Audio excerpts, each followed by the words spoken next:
Hello and welcome back, everybody. My name is Jamie Leonard here with TCG Unlimited, and we are back. Back on a normal streaming day.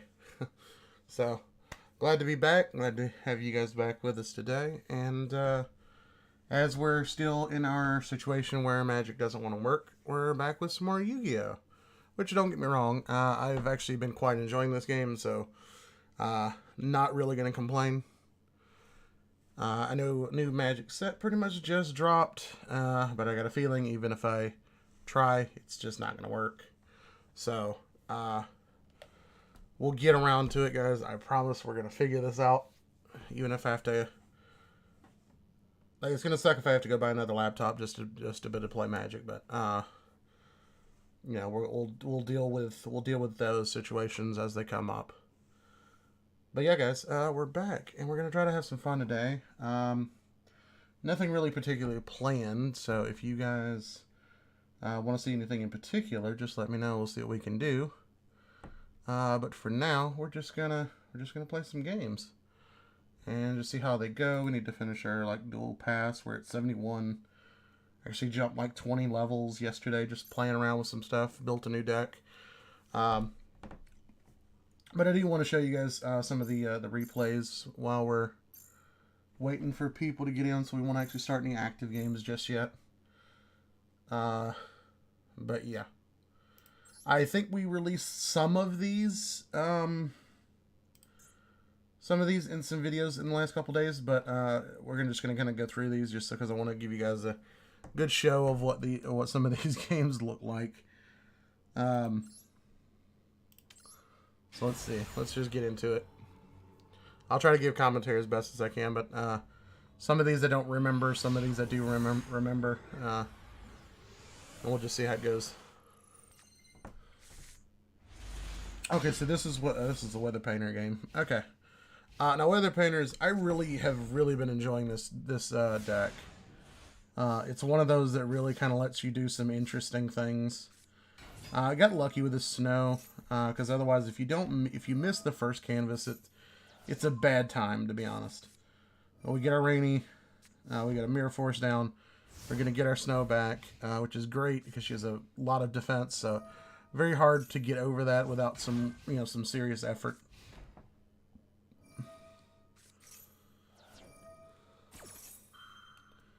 Now this was weird to me, and just in the sense that I wasn't sure where this deck was going. It's basically it's like a giant stall deck in a way. It's not really doing anything. It just no attacking, no attacking, no attacking, and eventually we just kind of power our way through it. The idea was basically get to, I want to say it was like Lava Golem, and then just let Lava Golem kill me. But unfortunately, that was just never going to work.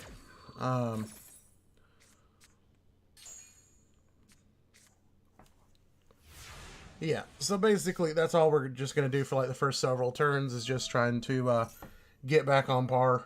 He does get the Threatening Roar, which is fine. Because eventually, we're just going to set up. I pretty much had a feeling at this point it was just going to be nothing but attack negation. I kind of figured it was building up to Exodia, but he wasn't running Exodia. So I had no idea what to expect, and at that point it was just more of where do we go from here kind of situation. And we didn't really have to use our face downs or anything like that. So I pretty much just set our field just so we can bounce cards. I knew we'd get to three bounces. And, at that point, it was just hoping we hit the right ones.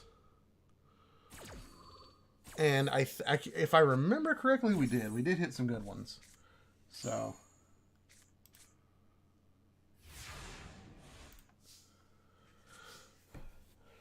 And then, of course, we'll get all of our stuff back, and he just scoops. He realizes that there's just no way he can keep his cards in play. And we're just going to keep bouncing everything. The only downside to that strategy is you can only ever bounce 3, because each one of these can only be the only one of its kind on the field. So it's not like I can drop 2 or 3 copies of it and bounce the entire field.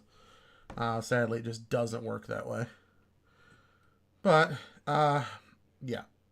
And it was weird because, like I said, I look at it, right? We look at it, and I'm like, okay, well, the game's going to be weird. Sometimes it doesn't let me look at decks. I think, like, the older the deck it is, or, like, the older the replay it is, it stops letting you look at it for some reason. I think that's just a bug right now, but hopefully they'll get that fixed. But yeah, it was like a weird, it was just like it was a really weird, like, just no attacking, we're just going to drop a lava golem and then go from there. I can't remember which one this one was. Some of these I remember just because they were very memorable and just in the way the kind of games played out. And I do, okay, this is just another weather painter, but this is actually a pretty optimal hand for us. Because we get the, what do you call it? The dimensional fissure, which just banishes everything. Weather painters can play around this perfectly. They just don't care. We have our optimal field already. If he's special summon, or if he's got a monster, we can bounce around, build up our fields. And just kind of go from there. I'm like, at this point, you know, I have no knowledge of what this is, but typically in this game, anybody plays a face down, it's like a Blue Eyes deck. And I always keep forgetting that you can activate this, even if they have a face down. I kept always wanting to interpret this card as it having to be face up, but it doesn't. So at this point, we draw our Kaiju, and at this point, like, I felt really good about a lot of what we're doing. Because now we can just kind of opt out of anything that's a problem and go from there. So now we're just pretty much, I feel like he's not going to be doing a whole lot just because he plays a face down. He didn't really combo, so at this point, we're just going to kind of go, you know, just power. We're just going to punch for 17. He's losing a bunch of cards. This was what was interesting. The Allure of Darkness. You don't typically see that a whole lot. And then, see, I felt like this was going to be something weird, and it was. And it was, what was it like? Yeah, it was like Thunder Dragons. I was like, okay, none of this bothers me. Like, Thunder Dragon's a good deck, yeah. Except here's the problem with Thunder Dragons. They just get told no.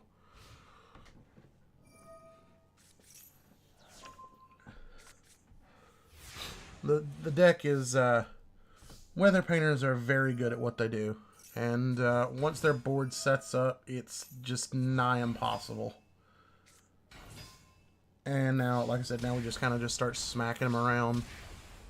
There's just not a lot he can do. They don't hit for big numbers, but they're very problematic cards in the sense that they can work around so much. It's like, oh, you're going to destroy my guy, or you're going to destroy my back row. Okay, I'll switch out to this guy, and he protects my back row. Oh, you're going to try to set up to banish it. I'll switch out to the level 5 that doesn't let you target them. Oh, excuse me. And I do still have a slight cough. I kind of explained that the other day. So I'll try to mute if I need to, but until then, guys, just kind of put up with it, and we'll kind of get through this. But yeah, this is the one I was talking about. This is our level 6, not 5. But yeah, she basically makes it where you can't target the back row. He keeps going into this guy, and again, he just doesn't realize that that's just not going to work. We're just going to bounce your cards forever, and he just scoops. A lot of this is, I think, a lot of these people are just like kind of playing Yu-Gi-Oh for the first time. They're not reading cards. Like, Weather Painters are very tactical. If you don't understand how to play against them, they just kind of run your face in. This is our last game from when we were in Silver tier, and this is pretty much where we get into Gold tier. And I kind of knew, like, once we get in Gold, we were going to start playing some more serious decks, and we did in a way. I haven't run into, like, hordes of Sky Strikers or anything like that yet, but Weather Painters can actually deal with Sky Strikers pretty easily. Because you can force them to activate their cards before they want to. you can make sure that your monsters are never on the field for them to use, like Widow Anchor and stuff like that. And it's because all of their effects are, you know, banished as cost, they can't, there's no point in trying to respond to it.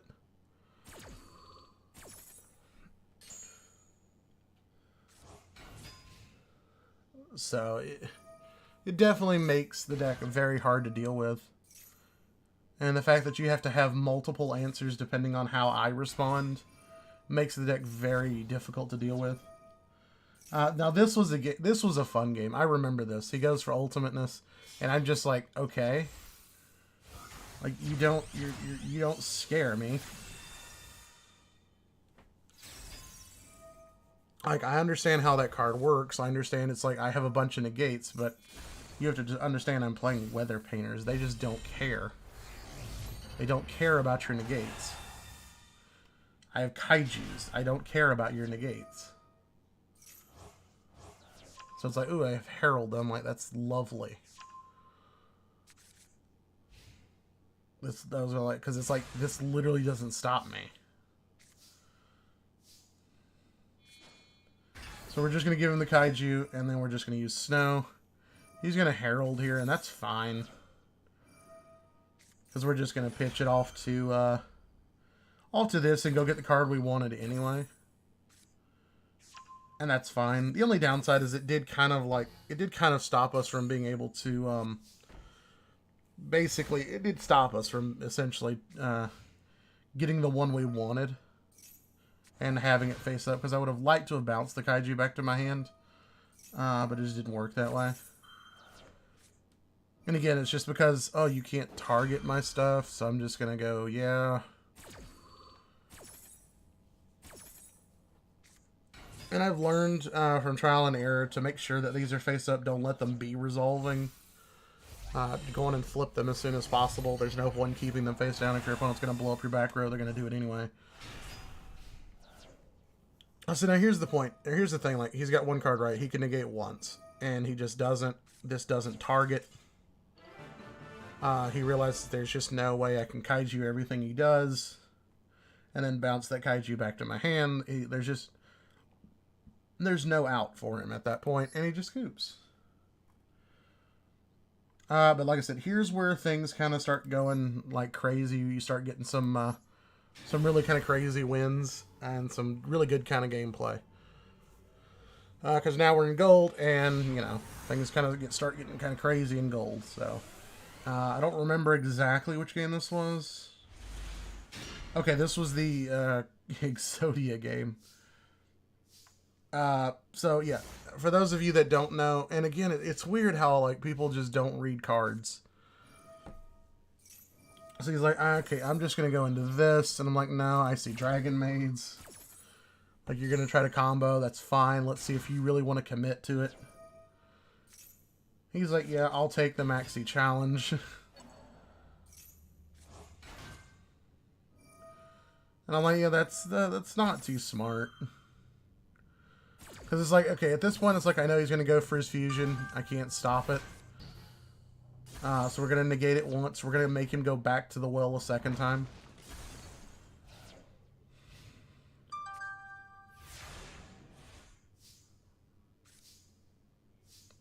But yeah, here's the thing. Here's like kind of what gets me. Because he's going to go here, right? And he's going to bounce my guy. And I'm like, okay, that's fine. Because like, sure, I have no defense now. But we do have this. So we're going to rely on that.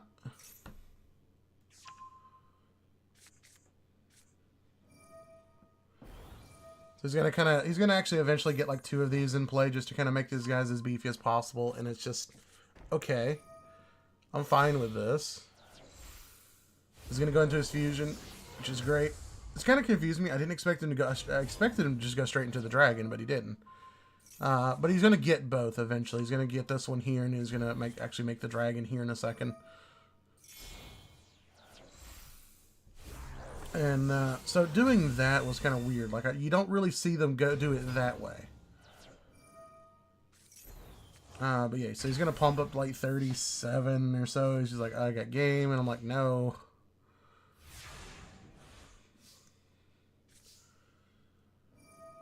So yeah, so at this point he's gonna kind of go into this. I know what this is. It's another copy of the same card. So it's like, okay, I know he's gonna be able to negate me if I go that route. So he does the really weird thing here, right? So it's like, okay, I go here, right? And I'm like, okay, I know you've got that. You're going to negate. That's fine.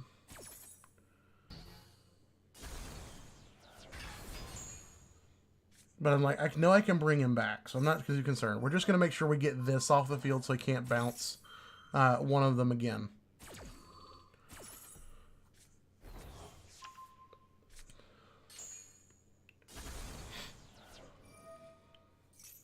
And so we're going to get it back. We're going to get our Astral Karibo. And here's the thing. Here's what most people don't understand is about this. Now, this one doesn't really mean much in this situation, but it's essentially as if you use 2 water to make an Xyz. The Xyz card gets the additional effect of this card cannot be destroyed by a battle. Which is hugely important, but the problem is, you know, Astral Karibo is not water. The thing is, Astral Karibo also does the exact same... excuse me.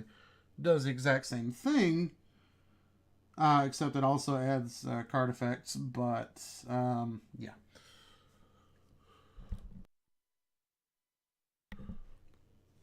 So at that point, it doesn't really matter because we're just gonna rely on Karibo to make the indestructible. We're gonna go into Crooked Cook. I know a lot of people have been doing this, and I like the deck. It reminds me a lot of the one of my old Magic decks that would take like a 45-minute turn 4 and then just win just off of infinite turn. But basically, he says while you control no other cards, this card is completely unaffected by all other card effects. And then he's also because of the Astral Karibo, he can't be killed in combat, so he's completely unbreakable. The only downside is people can argue that this card is broken, but there's so many outs to it. You can burn me to death. You can piercing because he's only got 200 defense. You can attack directly, you got Sky Strikers that can attack directly. You've got all kinds of other cards that can get around. You've got all kinds of ways to get around this. Kaijus. There's a Link monster that lets you use my guy's Link material. So you do have to run kind of like 3 of these to really make it possible. That way, if somebody does manage to out it once, you can kind of go back into it on the next turn. Assuming your opponent doesn't have a way around it, but... yeah, so basically at this point, it's basically you just drop this in defense so they can't just attack over it. As I know Dragon Maids really doesn't play an out to it. They don't have anything that pierces. And it was kind of weird because for the longest time I didn't see any of the big dragons, right?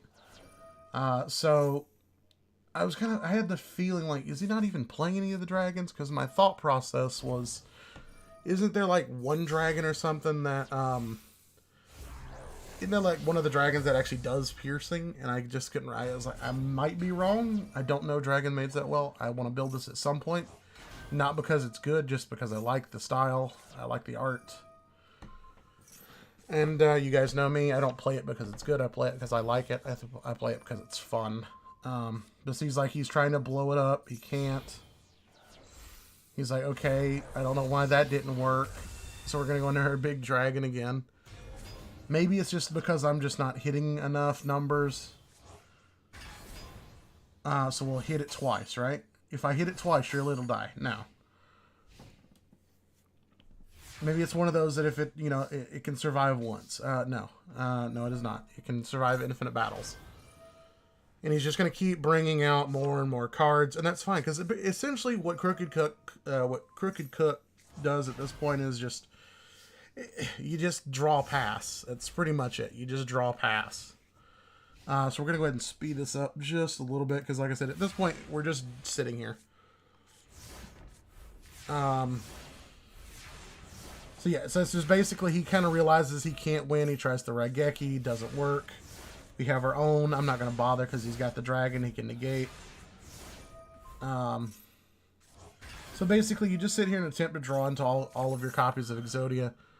And basically at this point he kind of goes, okay, yeah, sure, you know what? Let's just take the Maxi Challenge.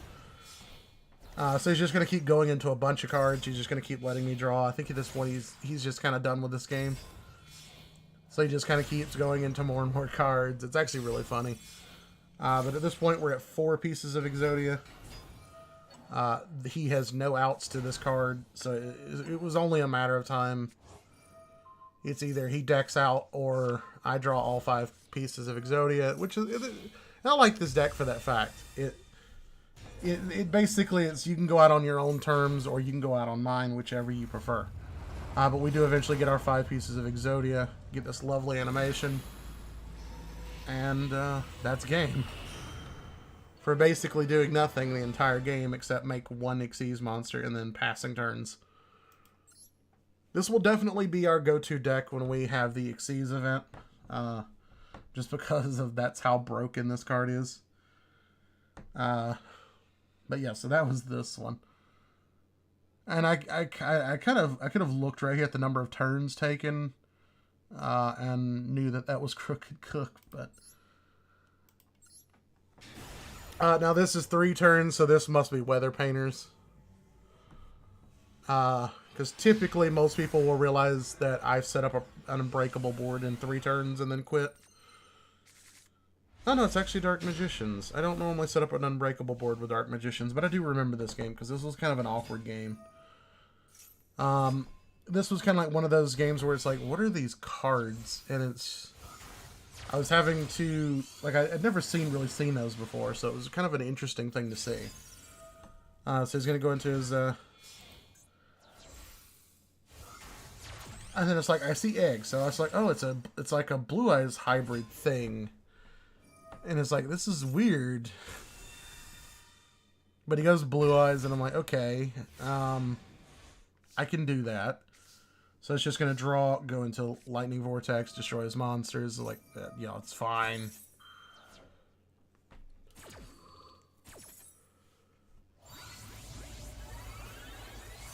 He's going to get his Formula Synchron. That's fine. Go into defense just so he doesn't lose another card.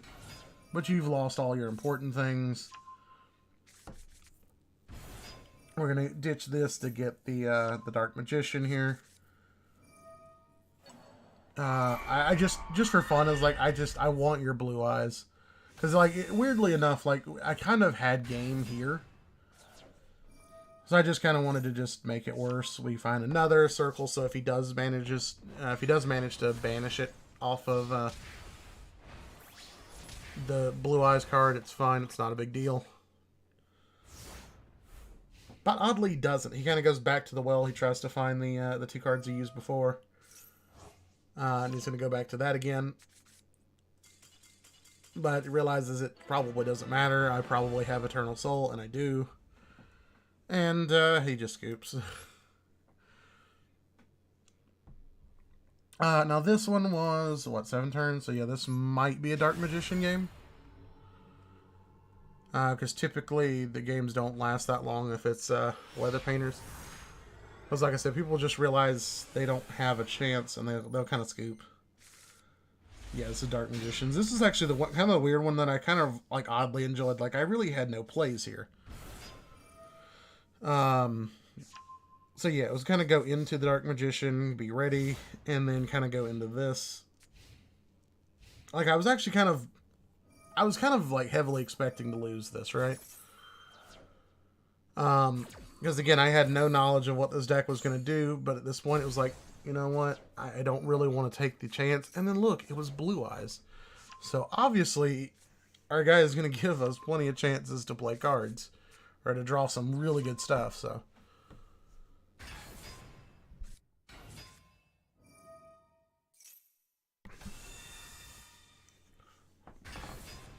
Now keep in mind, there's really nothing I could do here. He's going to get some hits on me. But now here's my thing, like, how bad must it feel to get to put me at 100 life points in 1 turn, and then still lose the game? Like, this reminds me of, like, most Magic games that I have, where somebody will put me at, like, 1 life, and then somebody else makes the mistake of protecting me, so I can't be killed, and then I just untap and combo off. So it's like, you put me at 100 life points, like, surely there's nothing I can do. You've got 3 Blue Eyes. another card, and like, surely there's just nothing, right? And I'm like, nah, we don't do that around here. And I did make a slight misplay in this game because I didn't realize we'd actually pulled all 3 of our Dark Magicians out of the grave, or out of the deck. But no big deal. He's going to activate the alternative, which was fine. Because we're going to get our Dark Magician, we're going to get our Dark Magician girl, nothing to worry about. Dark Magician's going to banish. I choose to get the Blue Eyes. That way he just doesn't have a vanilla. Yeah, then we're just going to flip this, destroys field. You've got 2 cards in hand. You've got a Dark Hole. I do have the Eternal Soul, so I could have just stopped it, but I chose to let it go just for the fact that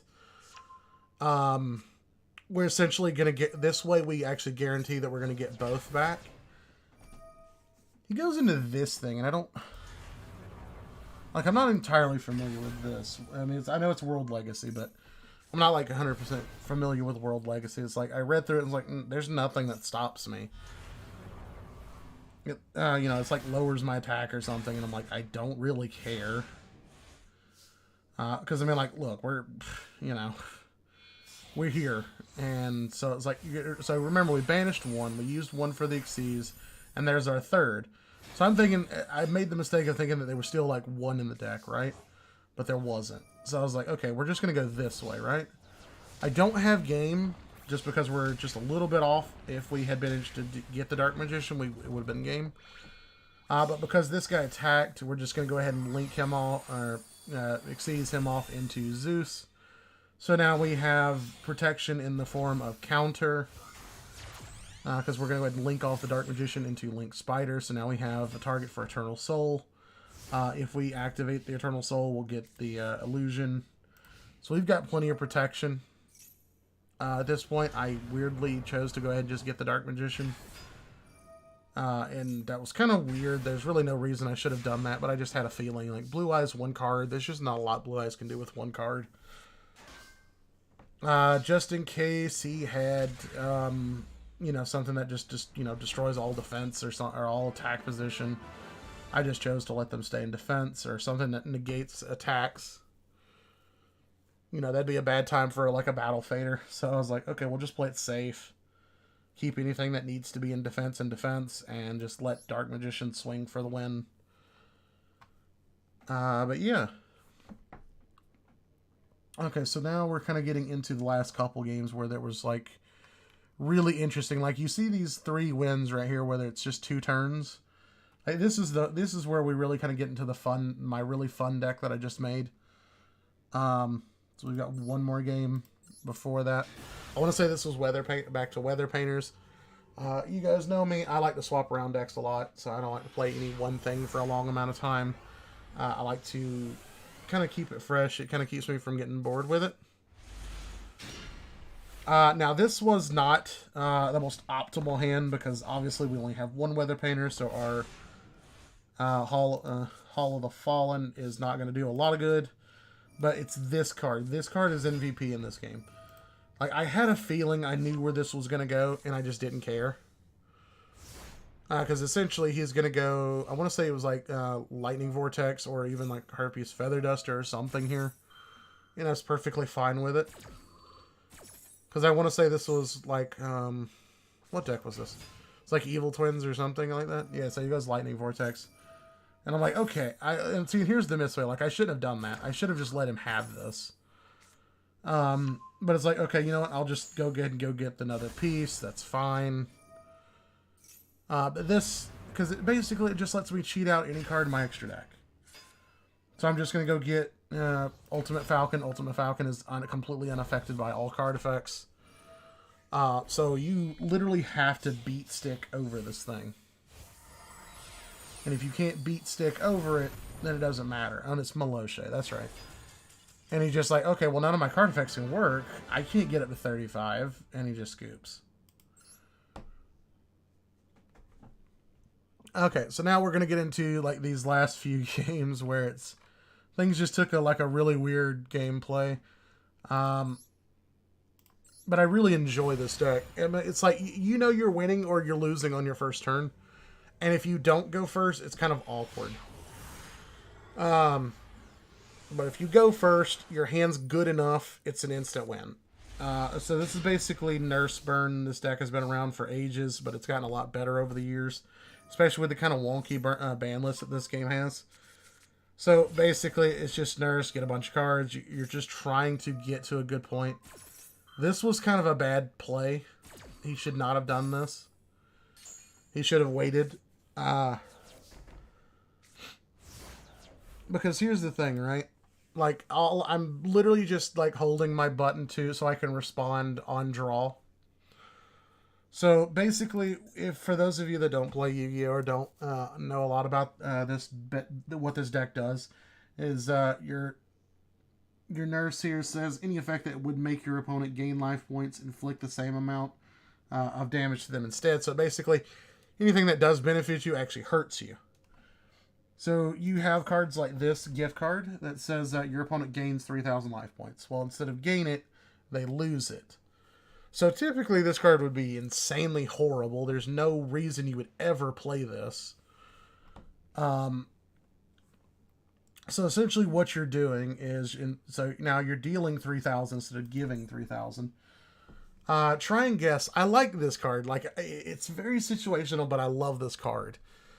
This is one of the newer things that makes this deck insanely dangerous. Basically, our extra deck is literally just any link monsters. It's just any link monster you want to.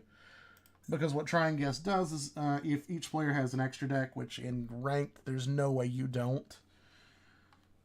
Declare one extra deck monster card type, fusion, synchro, or Xyz. It doesn't say link, because I want to say this card came out before link. So what we have to do is we have to have an extra deck to be able to play it. So we obviously just play a single link card just so we have an extra deck, and this doesn't affect link. So no big deal. But both players reveal their extra deck, and the player who has more cards of the declared card type gain 3,000 life points. So obviously, again, our Nurse just says, no, instead of gaining it, you're going to lose it. So we have two of these. So if we guess right with gift card, that's 9,000 damage before your opponent ever gets to play a single card. Now, granted, I have no, the only downside of this is obviously I have no knowledge of what he's playing. And unfortunately, like in Master Duel, just because he's playing a Blue Eyes sleeve doesn't mean he's playing Blue Eyes. So typically what I'm going to do here, right? And of course, then we've got our Ring of Destruction to kind of play safe. So if he does play a monster, we can kill it, have information, and then go into combo. So basically what we're going to do at this point is I'm waiting to see if he plays a card, but he goes into Lightning Storm, so it's like, okay, time to go off. We have to take the initiative. I name Xyz, because I feel like most people are going to play an Xyz deck.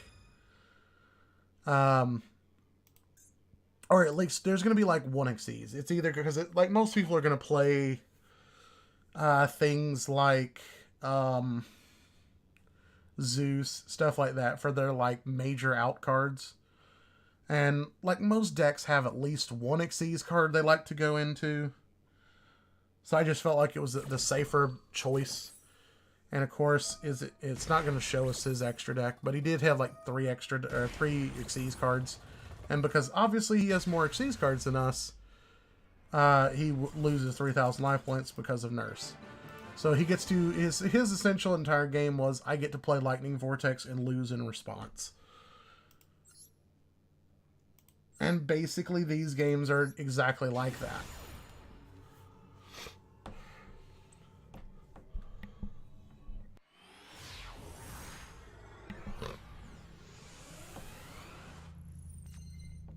So, and I like Nurse because it's quick games, so you can have some pretty quick games here. You're not really too concerned, but basically your entire deck is just a bunch of draw cards and then a bunch of your trick cards. So we go, so we draw into a bunch of cards here, and we're just gonna keep going, just keep digging, keep digging.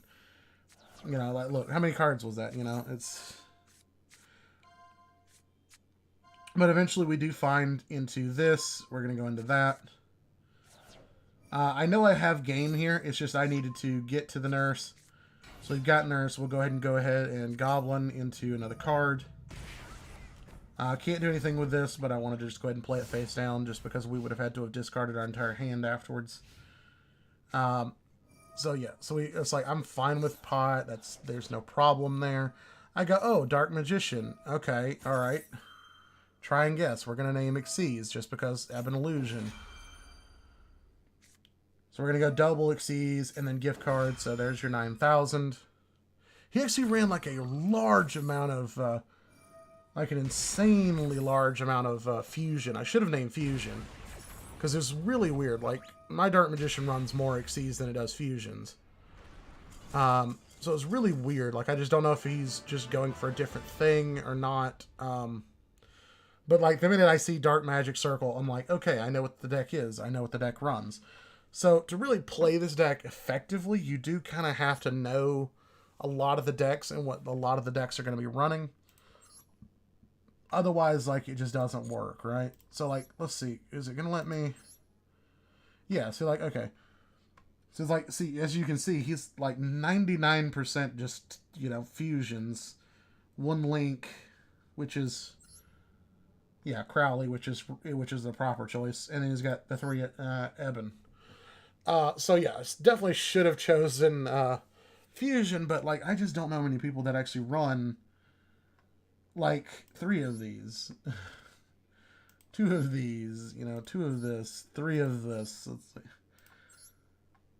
You just don't see it. And then I'm like looking through the deck and I'm like, okay, he's got 2 Ash. So if he could have stopped my draws, he would have won. You know, he's got this. This would have possibly beat me. But he didn't have it in hand, I guess. And... of course, I was thinking, I was like, you know, wouldn't it have been funny, like, if he had, when he used his Pot of Extravagance, if he had accidentally banished, like, both of his Ash? That would have been insanely hilarious. But, like, he runs this, he's got, like, 2 of this. Like, he's 2 copies of Dark Magician Girl, which is never necessary. 2 of this, which is fine. I feel like 1 is perfect. But he's actually got like 3 of the Allure of Darkness, which is a great card to have for Dark Magicians. He's got the mandatory 3 Soul Servant. Now this was kind of an odd card, but I kind of like it. If you control a level 7 or higher normal monster, when a monster would be summoned or a spell trap card is activated, negate the activation. Or negate the summon or activation, and if you do, destroy that card. That's pretty good tech. Like, that could have hurt me. But you were never going to get this in play and it stay on field for more than a turn anyway, not against Nurse Burn. Because the game is pretty much decided after the first turn. So he's, you know, 3 copies of Skill Drain, which is a bit overkill in my opinion, but he's going heavy. And that's pretty... I mean, like, this is honestly, like, that's fine for Dark Magician because, you know, you really only need your effects for, like, the first turn. You just need it for your Magician's Rod, your Magician's Souls. And then once you're past that, you know, Dark Magician is your big go-to card because he is normal. It's the circle that triggers, not Dark Magician. So, and it's the, you know, the Eternal Soul. So, Skill Drain does not hurt Dark Magician in the slightest. It hurts, like, the extra deck, of course. But if you have Skill Drain and Skill Drain sticks, you're not worried about your extra deck. Dark Magician's going to be more than enough. I mean, you can still, like, link it away for, like, Crowley and stuff. Just to kind of give you that, that extra Dark Magician back in the grave for Eternal Soul. And things like that. So, I still would like a Link Karibo for mine. But, you know, that's going to be a lot of testing and stuff later. And this is the last game of that. Of the Nurse, and then we'll actually get into some real gameplay.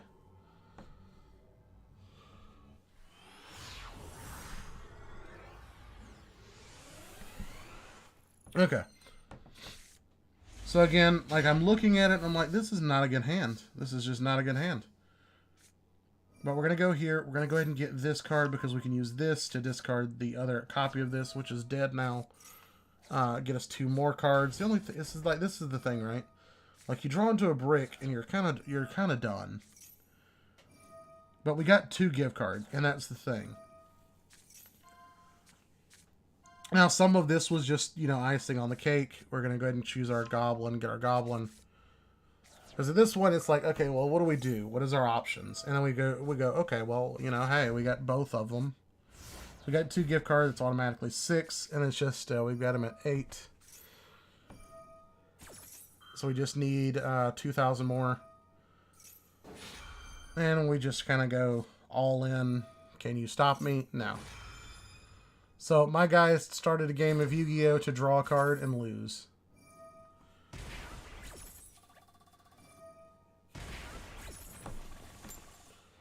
And this is basically... Yeah, so this is basically an interesting card.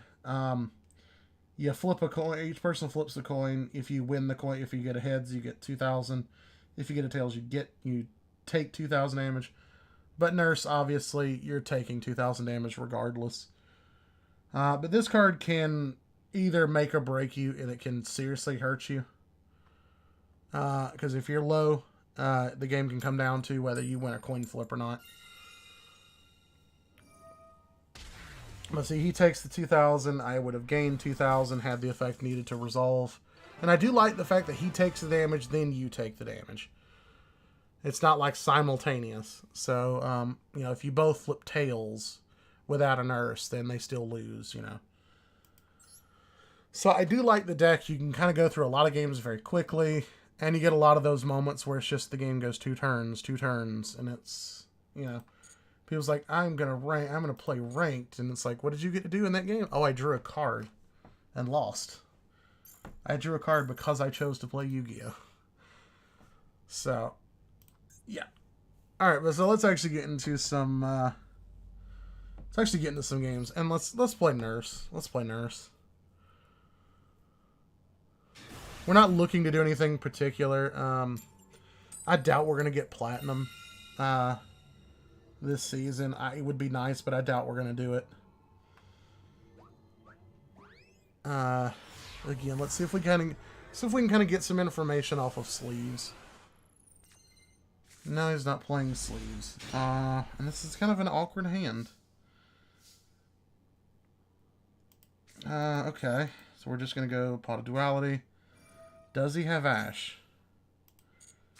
He does not have Ash Blossom. We're going to go for this, obviously.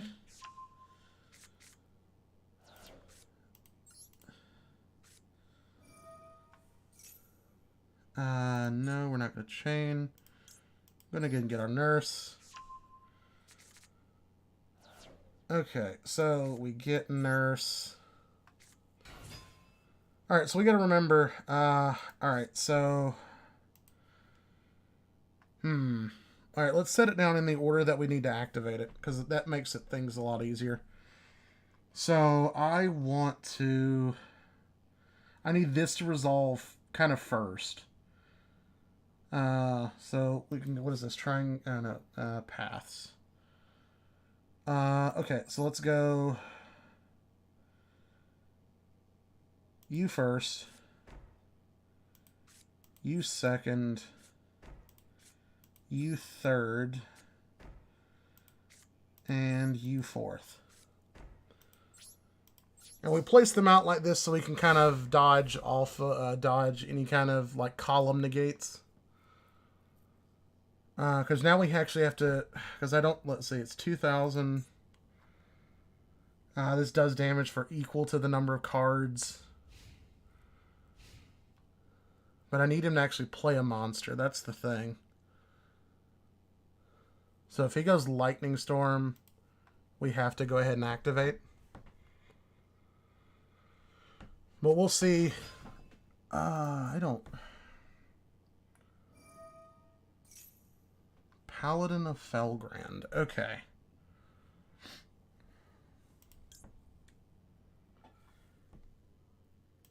Okay, so we're going to go ahead and combo here.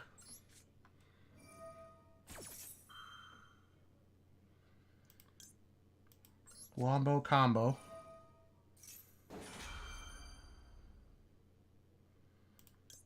Combo. I'm gonna take your thing.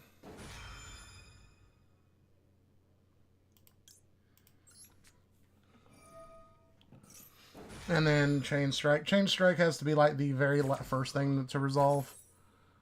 So we do 2,000. Ring kills. And we both take 17. He takes 1,000.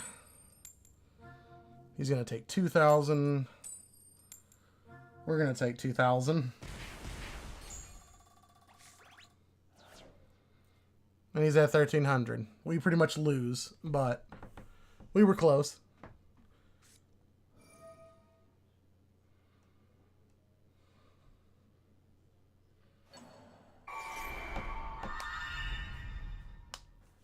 If he, like, you know, it would have been funny, like, if he couldn't have actually done anything else at that point.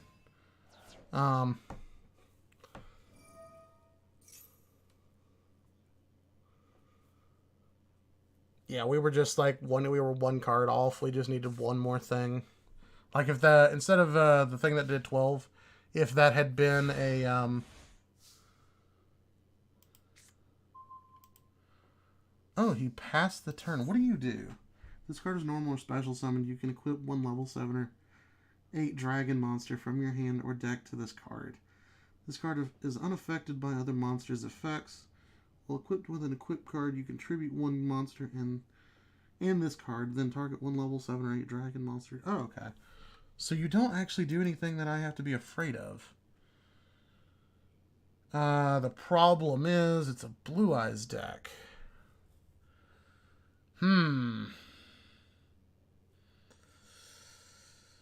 And I can't do anything. Yeah, so if he can do 443, like, we can't activate this because you have to have 3 cards in hand. Excuse me. But yeah, if that had literally been any of our traps, we would have won.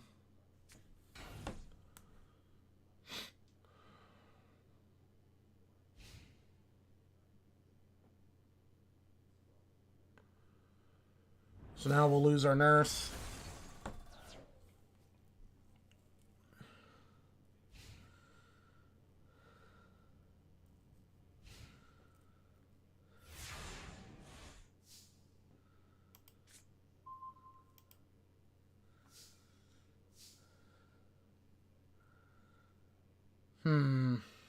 I think we skip.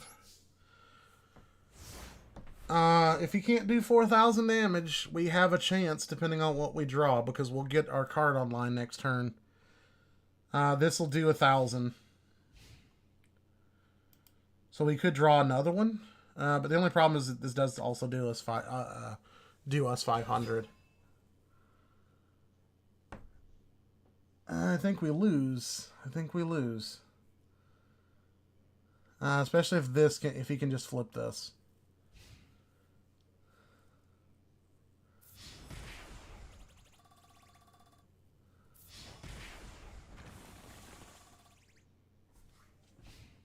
Yeah, we can't play this. We can't play this at all. Chain Strike. That doesn't help us at all.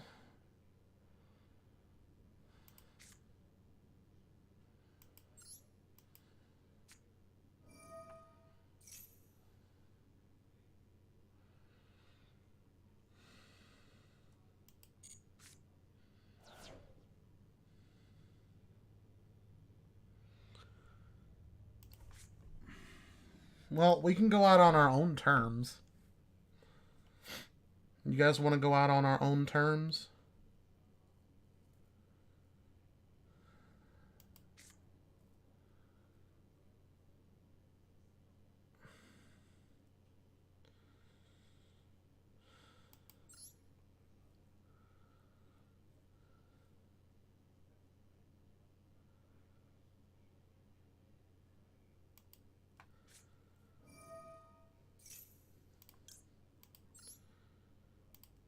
The only thing is you can't, like, link these off to each other. It'd be nice if you could.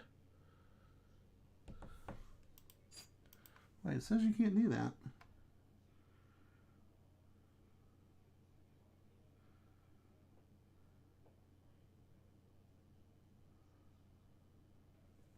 Oh, okay. Actually, you might can. Screw it. What do we care?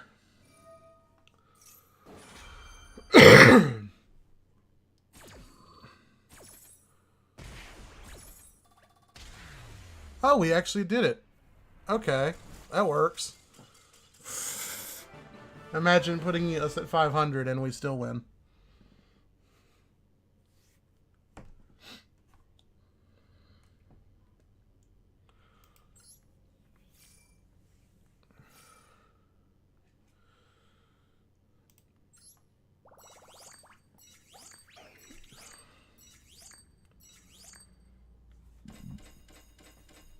I like the fact that you can get a decent amount of packs like per game from doing this. What do we get? Is this as long as this card remains face up in face up defense position on your side of the field, increase your life points by 1,000 points during each of your standby phases. That's not bad. It's a wind, but it's a fairy. It's not a plant. If it was a plant, we would probably put this in. Oh no, because it can be killed by combat, so there'd be no point. I was gonna say we'd put this in a row mages, but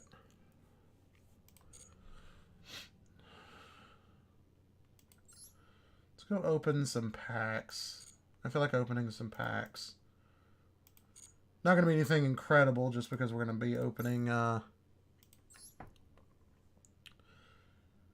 we can still got some secret packs still open, so we can possibly get to 1,000 points. And then go make a 10 pull on something. I don't know what, but we can potentially do that. We get 10 pulls off of this. And despite what people may think, there's actually some good stuff in some of these. Like, people think this is all trash cards, but there's actually some pretty decent cards in some of these. Okay, neither one of those is anything incredible, but I don't think I've actually gotten anything out of these except I don't think I've actually gotten a UR. I've gotten like one SR, but it wasn't anything incredible. Got a Gusto card.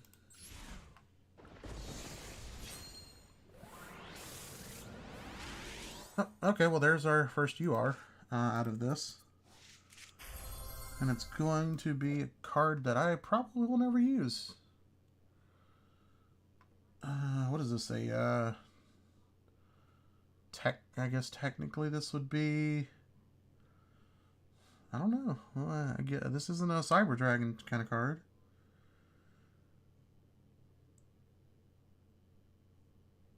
But yeah.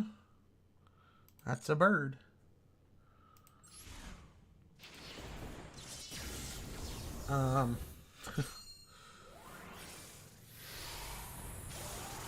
But it is a UR that we can break, because it's not important. I remember this card many years ago.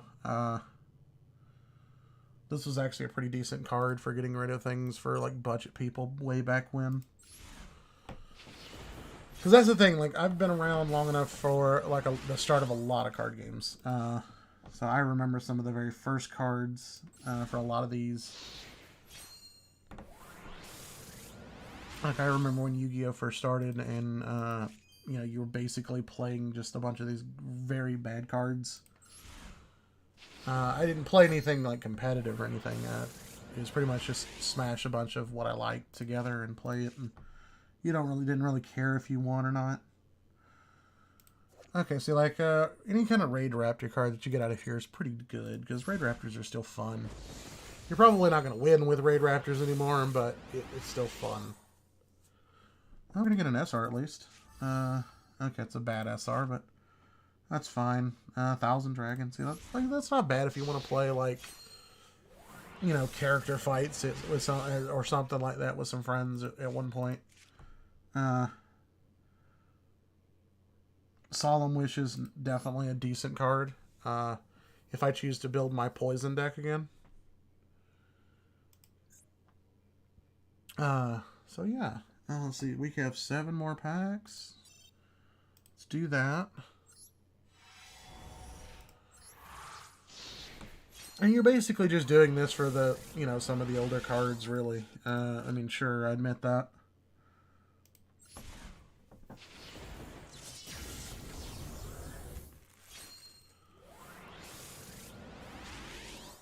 Oh, we got another UR. Anybody want to take a bet on whether this is usable or not? I don't think it's going to be usable. Let's see what the other one is. Curtain of the Dark Ones. I remember. So, like, I remember this card. Because you played this because it had low attack and everything, and that's what spellcasters wanted way back when. So let's see. What is it? It's going to be garbage. Digital Bug. Actually, it's not that bad. Like, we do have a Digital Bug theme or structure deck. So that might be something we play around with for, like, a future video or something.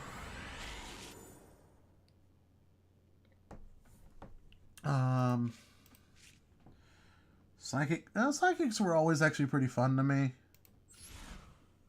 So that might be something we look into. I mean, although technically Gusto's is a Gusto's is a psychic deck.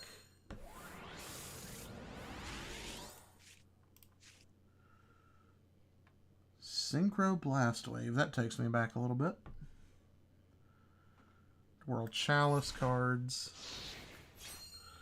I know that's not one of the better World Chalice cards, but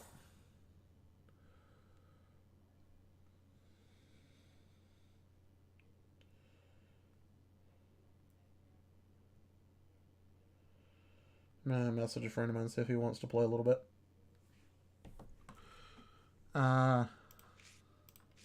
See if we can get him on Discord. Ooh, what are you? Link card out of this Amino. I guess that's the word there. A drop-in deleter. Alright. Now, let's see. What do you do? 2 monsters with different levels. Okay, so that's not too bad. A monster special summon face up to a zone this card points to. While you control... While you control this monster, except during the damage step, you can declare a level from 1 to 8. That monster becomes that level until the end of the turn. You can target 2 monsters with the same level, 1 from each field. Destroy them. You can only use each effect of Amino, the drop-in deleter, once per turn. So this would not be... This wouldn't be bad for Dark Magicians. It just doesn't... There's just no empty slots in the deck. I like this because it lets us throw away 2, bad cards. You know, you could use like a Dark Magician and a Magician's Rod. Make this, bring it back with Eternal Soul. You would have to summon it to the, monster zone, make it level, whatever. But you can also use that to help you, like, synchro and use it for Xyz, and so that's actually not bad. It really isn't.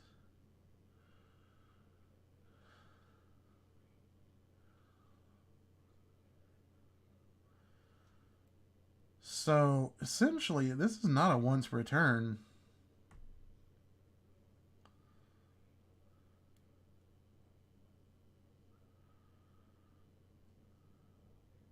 Oh, each effect. Okay, yeah.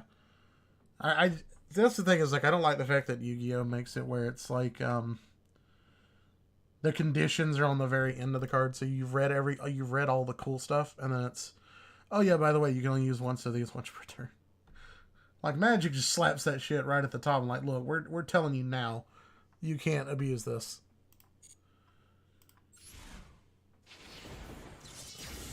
I like the little animation for this. So it's just like, technically, all it really means is you get like a free pack upgrade. So like Remove Trap was always a fun card to have way back when the games first started. Because it was like your only real way of like preventative measures, really, in a way.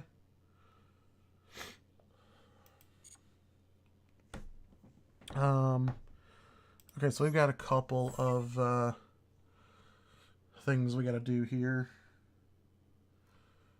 Let's get our daily login. Let's go over here. We got a bunch of secret achievements that we've got to go do. It's like gain life points. So this will be much easier when we have our Mages. And you know what? That might be something we do today, is start pulling our Mage cards. So that might be something we do today. When your opponent's monster attacks, your opponent takes damage. So this will be good for Gustos. Win a PvP duel with Exodia, the Forbidden One victory condition. So we have to do that, what, 10 times? Yeah. Which shouldn't be bad because, you know, we're going to play Crooked Cook Exodia quite amount. Win a PvP duel by a special victory. I guess that's the... I guess you can just do that with Exodia too. Yeah, so... Let's see, what did we get out of here? Activate a spell card. Okay. Got our American football mate. I knew we'd get that probably by today. Probably won't get up to 500 today, but...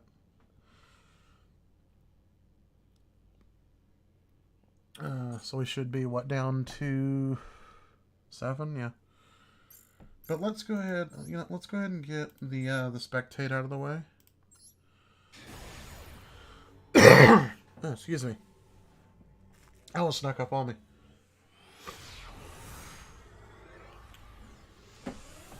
You know, let's watch it. Why not? For some of these games, I like to kind of bet on who's winning and who's not. So let's see, we've got... What are you? Oh, Zodiacs. Okay, well, I think Zodiacs pretty much wins this. Well, let's see. I like some of that art that I was just seeing. Alright, Aromage Jasmine. Okay. Oh, that's going to get Ash Blossomed. Which is fine. You don't really care too much about that.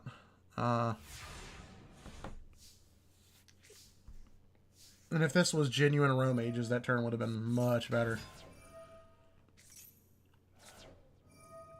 Yeah, so we're going to just see the typical... Well, oh, wow, and it's also Tri-Brigade Zodiacs, which is an interesting choice, not going to lie. And our guy is down to 1 card in hand, so I don't think this goes anywhere very quickly.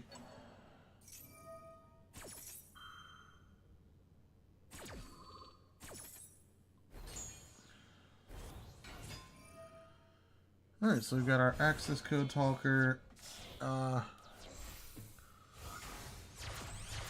This guy's going for game turn 1.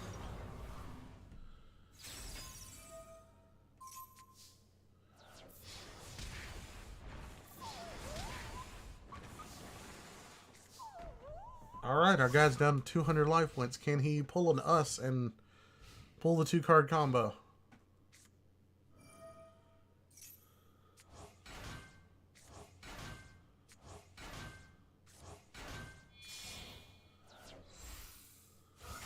Was it just another bird, right? Yeah.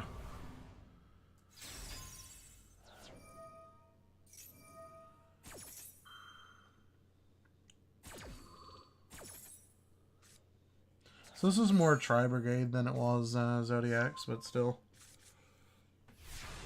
I guess he's just running them for the special summons. But the guy pretty much had nothing, yeah. Yeah, that was gonna be an ugly game no matter what you did there.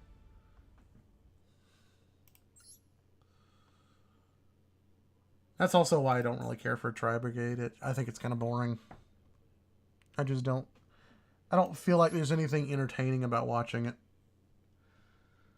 Okay, we spectated. Give us our 5.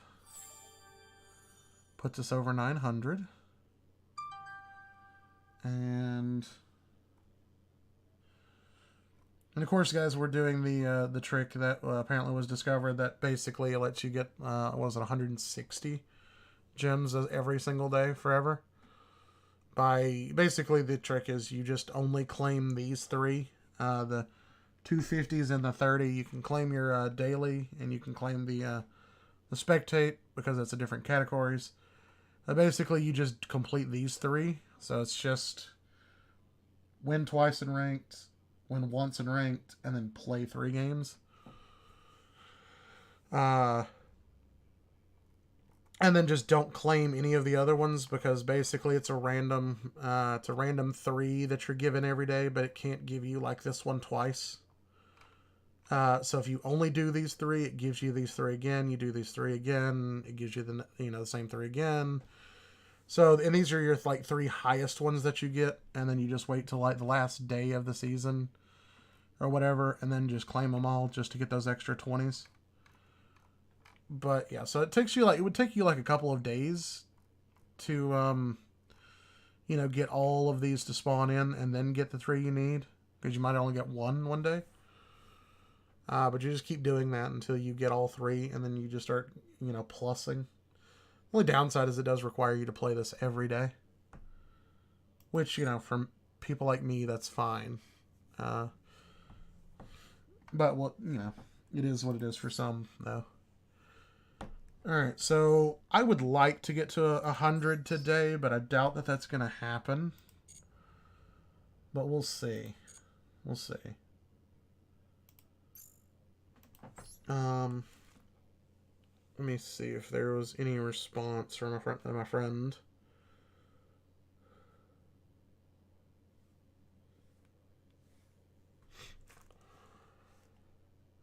Actually, no, let's just see if it even shows him online. It does, in fact. Okay. He's not real thrilled about the fact that there's really only, like, ranked. I mean, you can kind of go into free rooms, but they're kind of confusing to me. Alright, so we need 3 more wins to get to gold 2, and I don't think we're going to get to gold 2. Like, being honest. Because now, like, wins are very hard to come by. Let's go back to our weather painters.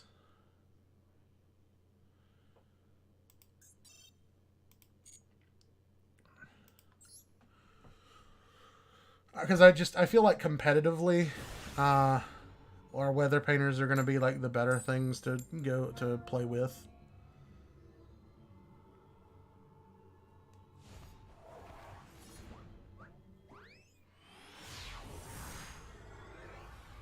Alright, so I don't even know who's going first here.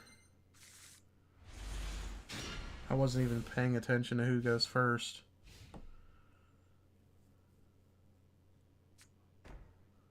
Okay, so he's going first. Alright, so we got to play around the fact that this could be infinite impermanence.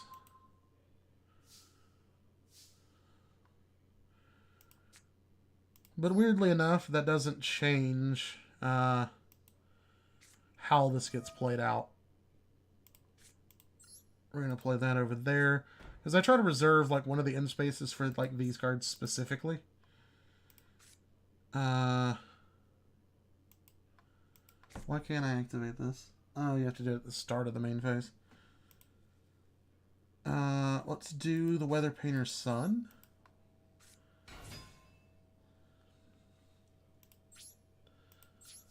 Let's battle.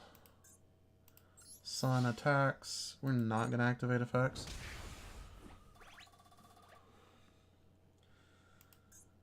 And then we're going to go to main phase 2.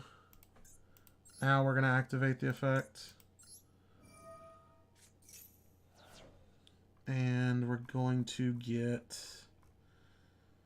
this one.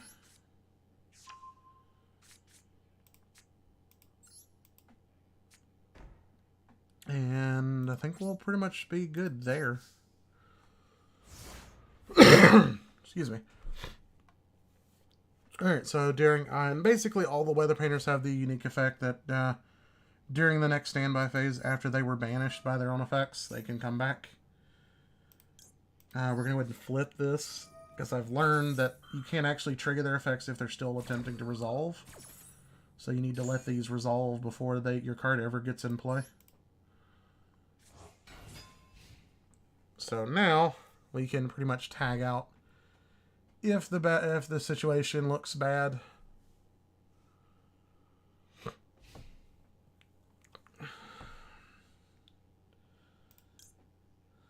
Is he just ending his turn?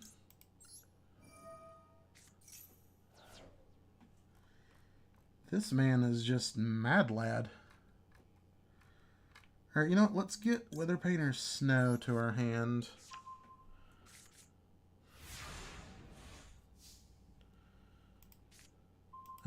Okay, there's our weather. Yes. We still have, like, weirdly enough, like, we still have to play around the fact that this could be an infinite impermanence. But we're going to take that gamble now. So we're going to go ahead and activate Snow. Do you have Ash? I don't think so.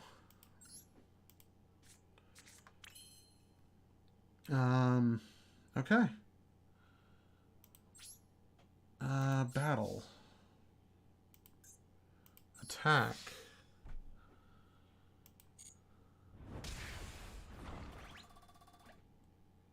And main phase 2. Activate effect.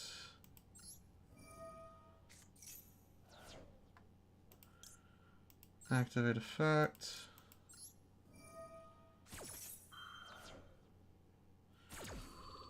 Because that face down could be something that lets him destroy, or like make me sacrifice it or do something weird. So let's go ahead and get Weather Painter. Actually, you know, let's get Rain to our hand because she'll let us get something, another card if we lose one. And it's just good to keep like our hand full, that we just keep options.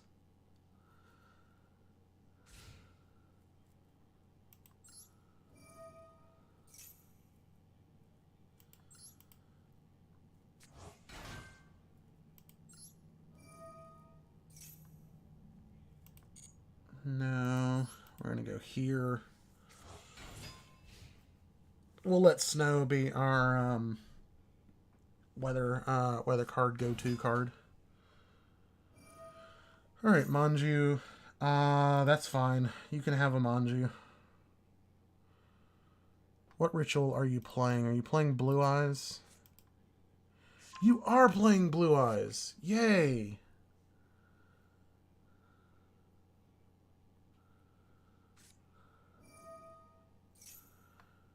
Okay, you know what? Alright, so let's do this. Let's go ahead and pop this. This way you have no way of getting your banish effect before I can protect up.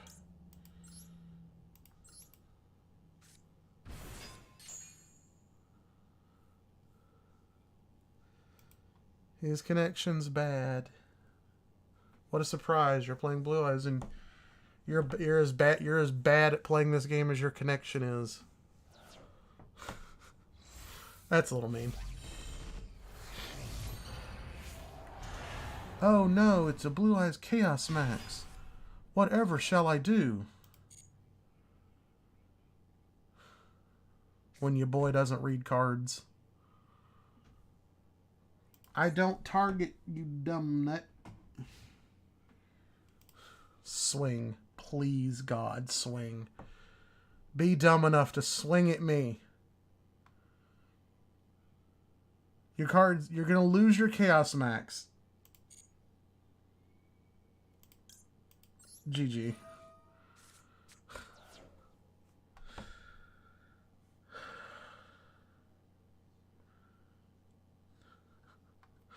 All of that. He goes through all of that and still loses his Chaos Max.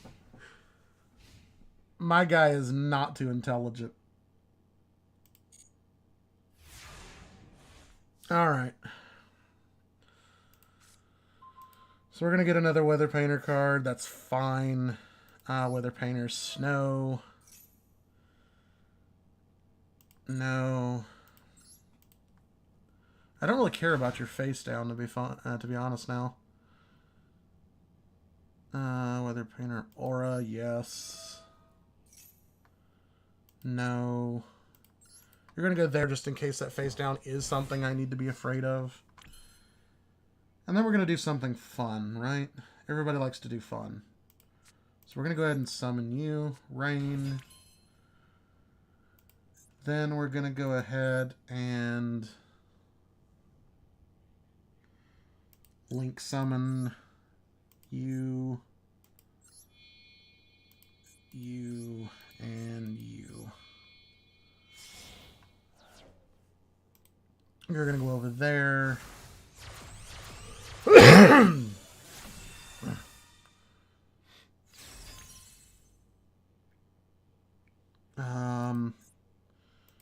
We're going to go ahead and activate Sun.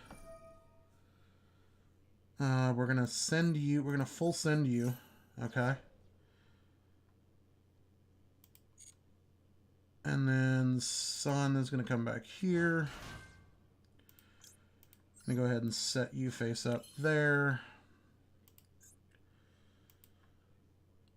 And yeah, that's pretty much the turn. I mean, I guess there's really no reason not to set this one, but I really don't care, to be honest. So we're just going to go ahead and attack. Attack your Manju. Alright, he's dead. And then Weather Painter. I should have used this. I don't know why I didn't.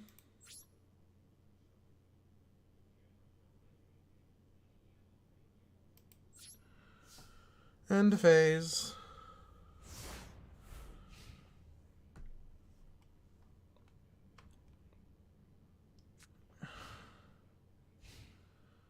Because then I would have had at least 2 negates. Oh well.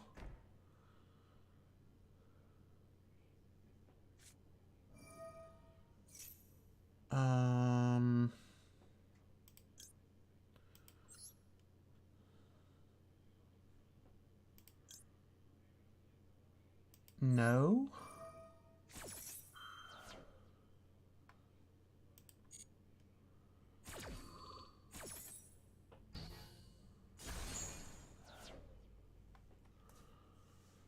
No Chaos Max for you?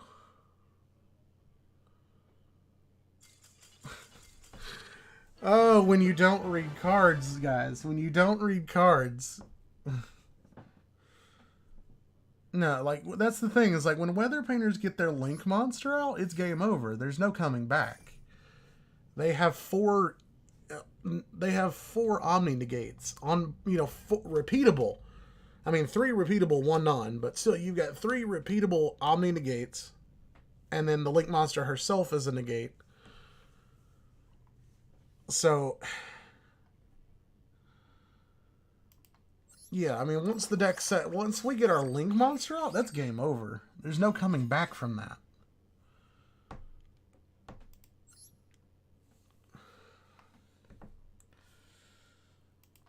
And that's the thing, is like, I just don't feel like people read cards anymore. Like, cool, you got a Blue Eyes deck. Unfortunately, I've played against 1,000 Blue Eyes decks. Excuse me. You're not gonna catch me off guard with the Blue Eyes deck. I know exactly what your plays are. I know exactly what you want to do with the deck. And it's just not gonna work. Oh, and my guy Scoops just, when you see my name, like, how do you scoop when you see my name? That's what YouTube power gets you guys. People like, nah, I ain't being on TCG Unlimited stream. Nah, I got some dignity. They won't even let me save that. Excuse me. I apologize, guys. It's just, I've got some, like I said, I explained this the other day, but I've got some sinus drainage. The weather's been really weird here, so, you know, we'll have days like where it's like 20 degrees, the next day it's like 60. So all this constantly changing weather is making my sinuses go nuts. And all that, you know, drainage going down the back of my neck, or back of my throat is driving me nuts, to be honest. All right, guys. Well, if we win one more game, we'll get gold 2, which would be great. Don't get me wrong. I would love gold 2. cap this is Dark Magician, and I think we auto win.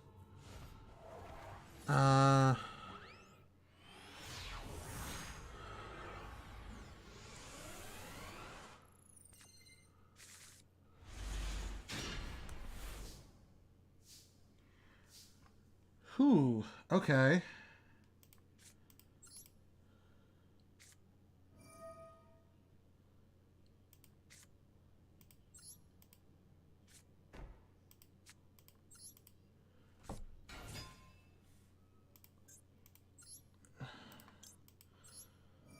Alright, let's play under the assumption that this is Dark Magician. You have a 14 card extra deck.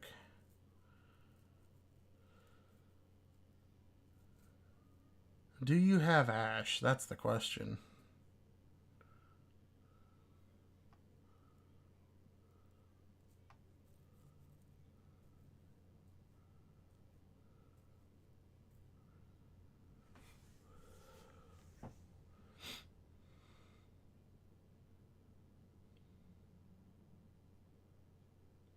Yes, you do. That's fine.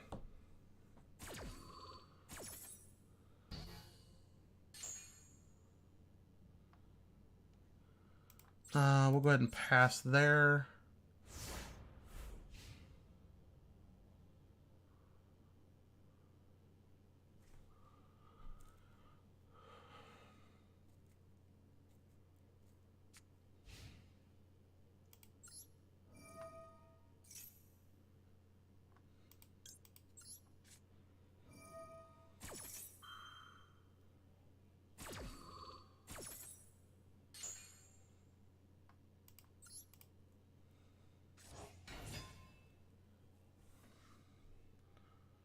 Oh yeah, that's fine. We don't really care about that. Rain will never really be triggerable, so.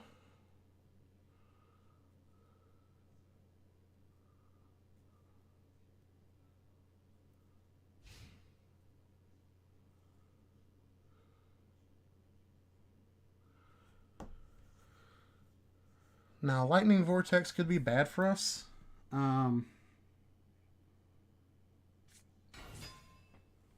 But we're not going to see Lightning Vortex. Prank kids. Okay.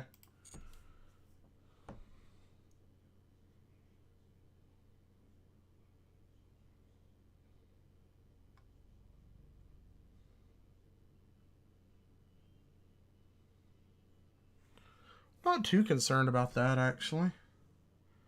Should have placed her in defense. Oh well. No big deal.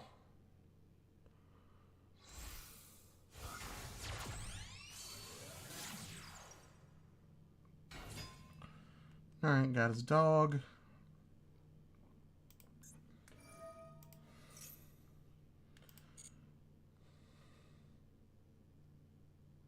Yeah, this is definitely one of the games I'm going to wish we had the special summon one.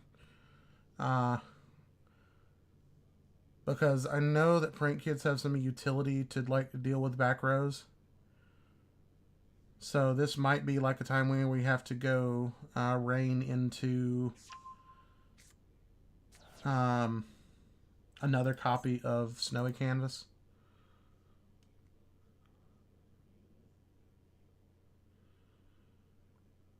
Depending on his field when he goes into combat, like we might just let him attack us directly.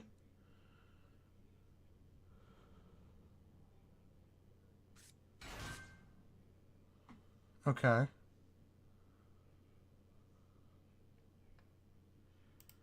No. And I think, like, to some extent, like, every time it gives me a prompt, because technically all of these are quick, like, this is a quick effect. So I think that the fact that it gives me the prompt is going to kind of scare him a little bit. Maybe he thinks we have Ash Blossom or something.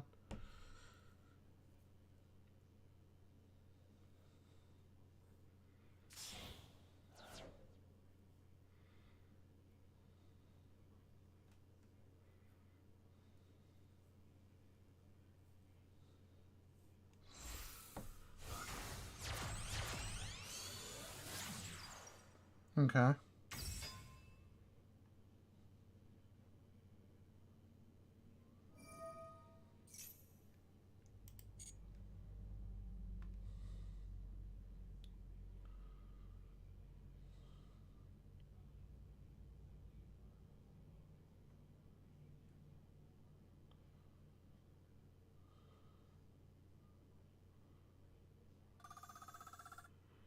He gained 1,000. That's fine. Now, it could be problematic, like if he tries to link climb into like access code talker. But at the same time, I don't really think that that's a problem. Because I can respond to the special summon. So he can't stop that. An access code is not a... is not necessarily a problem.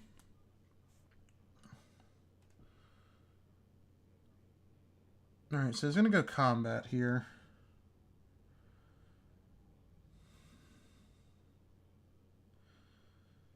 I think we let this hit.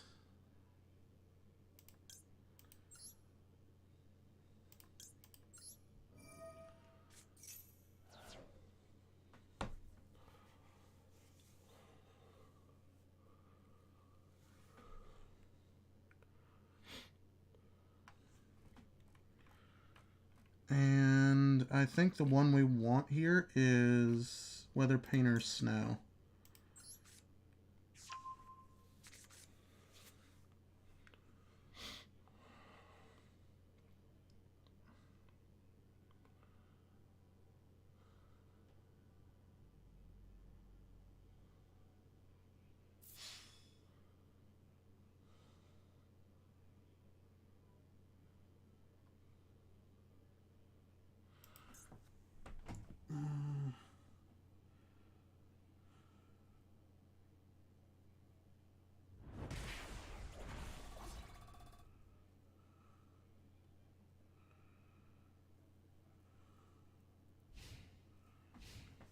Okay. So we definitely do need to get rid of this.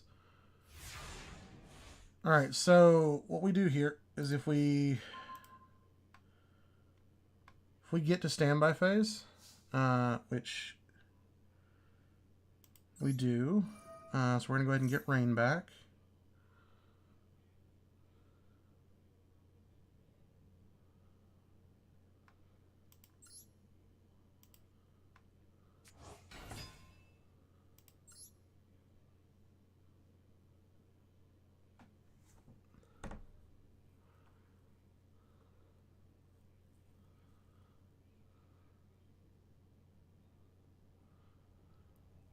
Yeah, so the first thing we're going to do is we're going to go ahead and kaiju this if he doesn't activate it now. And he doesn't.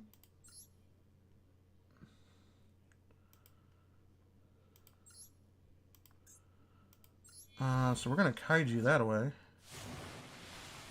We're going to get a lovely Gamma Seal. And we're going to summon our Weather Painter Snow. Snow is going to go get this.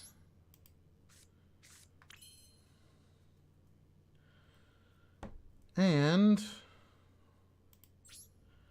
then we're going to go to battle. Our Weather Painter Snow is going to attack our Gamma Seal. Use this to bounce our Gamma Seal back to our hand. And we're going to attack this. And we're not going to use any effects.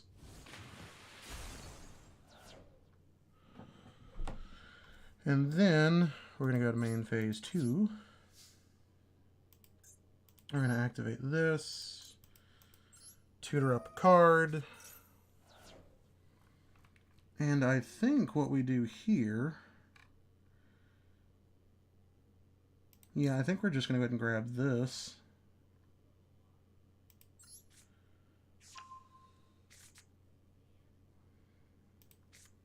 Give us that option.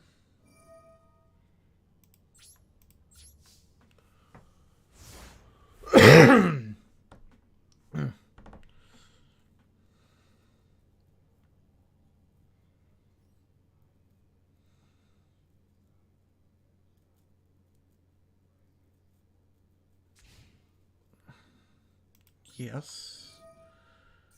Weather Painter Snow is going to come back in defense here.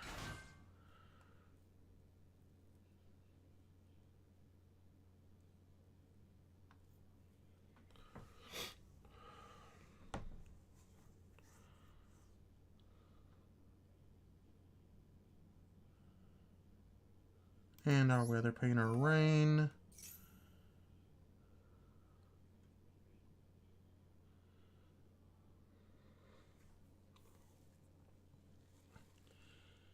Is going to come back in defense here.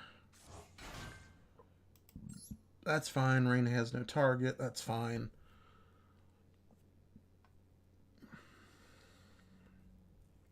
I like Rain. Like, a lot of people don't like this card, but I actually do. I think it has a lot of good uses. Alright, so now you've kind of learned that none of your shenanigans matter. Prank Kids are a fun deck. They're cutesy arts.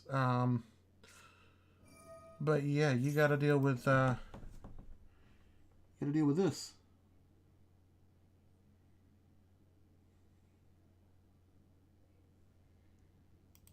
That would have been fun to negate, but... And this is just... if your opponent controls a monster. Okay, so it's a monster, and... That's what I was saying. It's like, this always threw me, because I always kept thinking that this says, face-up monster. But it doesn't. Just a monster, and that's only for the activation. So, even if they get rid of it, it still resolves.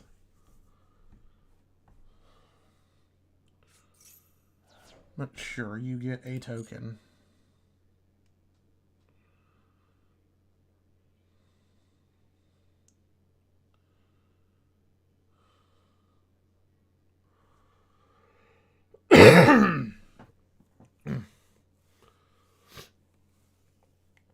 This would be like the one time that I wish that Rain was still in the deck, because if he does go access code, I could just bring out Rain. And yeah, I could just bring out Rain and just blanket. Well, I'd give him another force target to go after.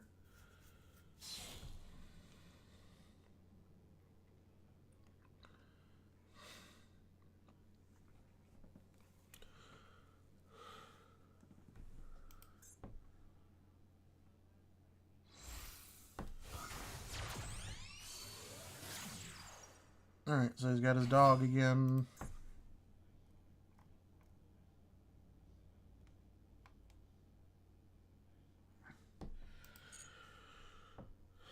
So we will potentially just bounce this back to his hand during the end phase. So he has to like constantly play it. Because that's another thing that Weather Painters can do quite effectively.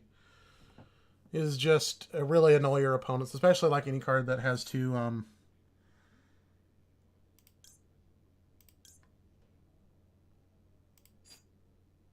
oh, it has to be snow. Okay.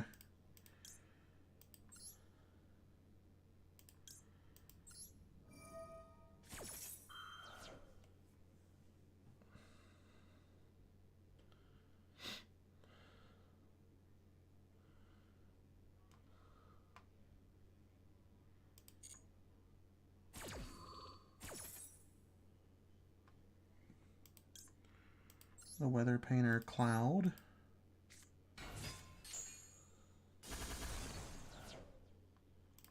Cloud's effect.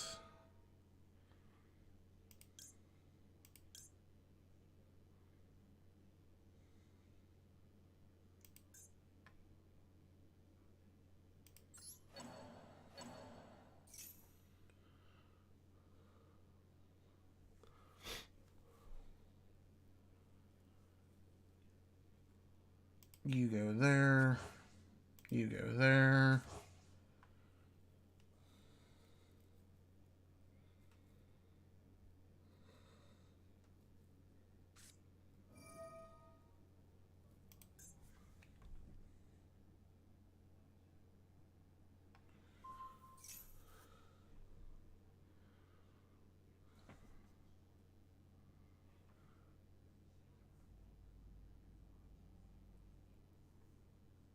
Okay. You got another one?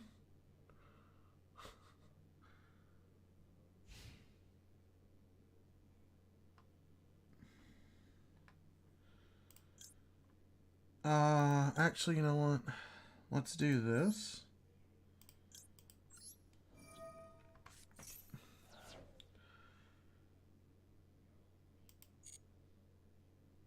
And we're going to get Sun.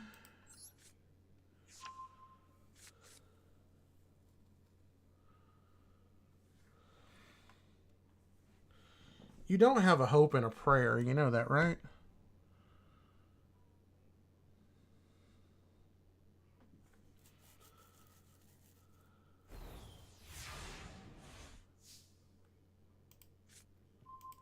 Drowning Mirror Force. That's pretty good. Weather Painter, Snow. Cancel. Defense. Weather Painter, Rain. No. You go there. Yeah, Rain has no target. That's fine. Gamma Seal. Yes. Your card can go away.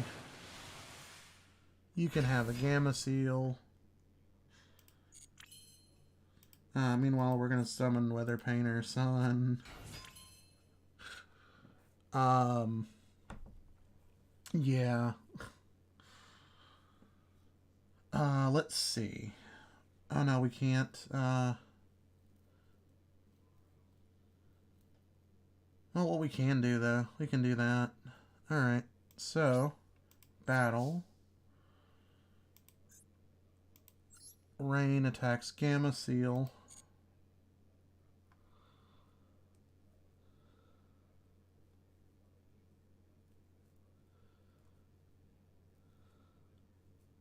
I pretty much expect him to scoop. I don't think he takes another turn.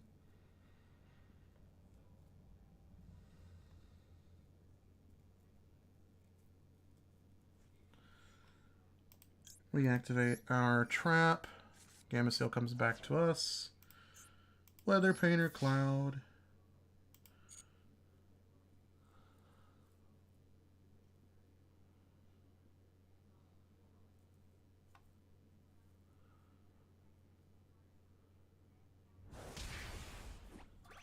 And the Weather Painter Sun.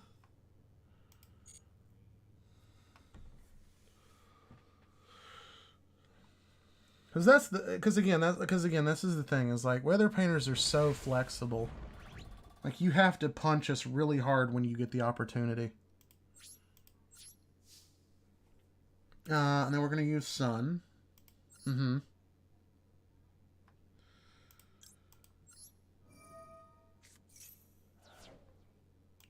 To go get another copy of this.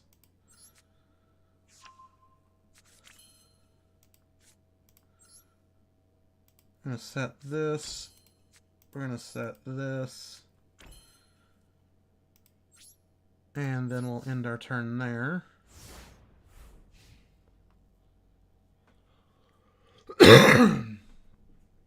Excuse me. Alright, you got 2 cards. Can you do the most amazing things in the world with 2 cards?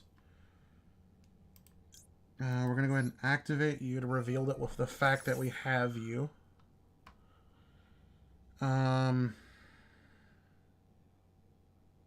No.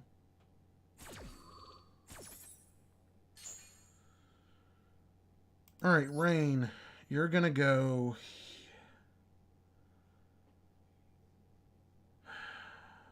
You're going to go here.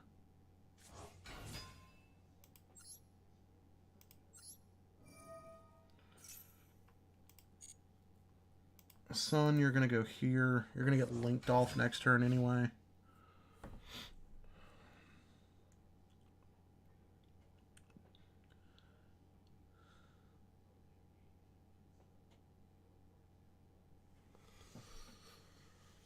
Alright, man, this is your last card.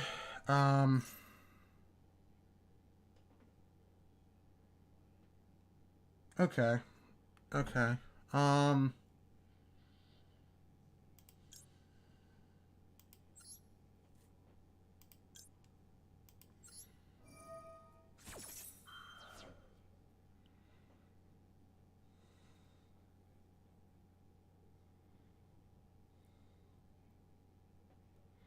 Raigeki was a pretty good top deck.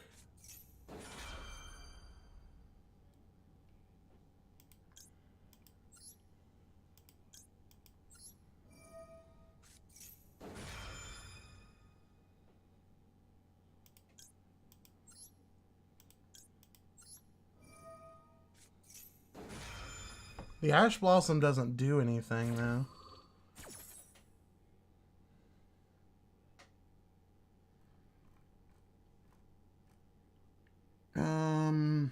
We're going to go ahead and add her to hand.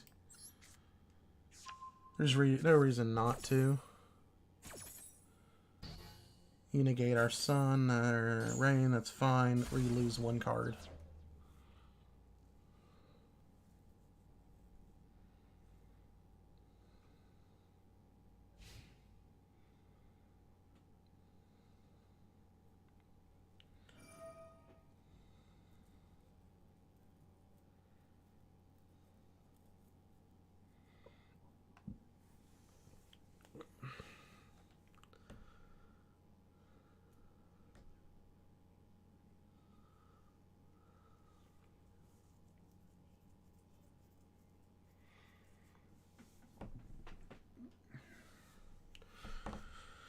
Okay, so you get, what, a token?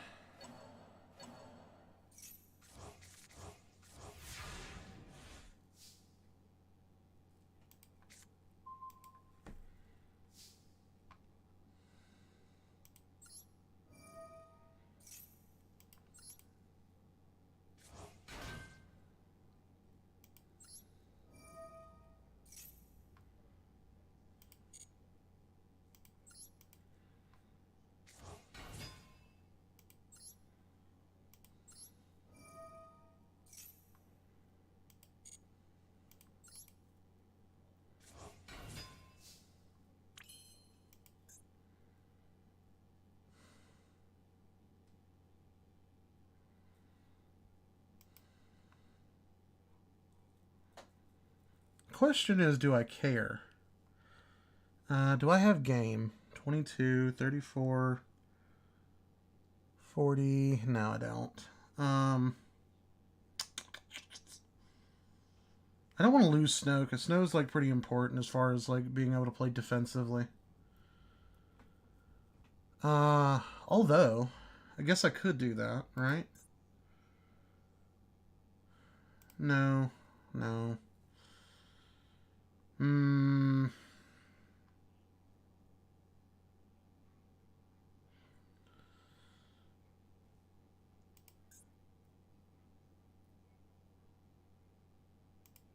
Yeah, it's fine, actually. It's fine. Because we go Omni Negate.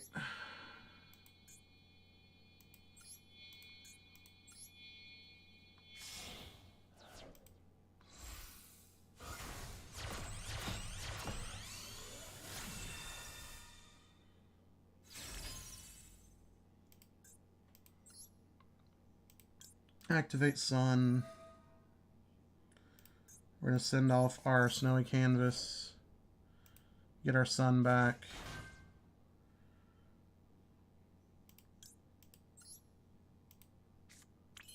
Put that in play. Because we have it normal summoned, so away.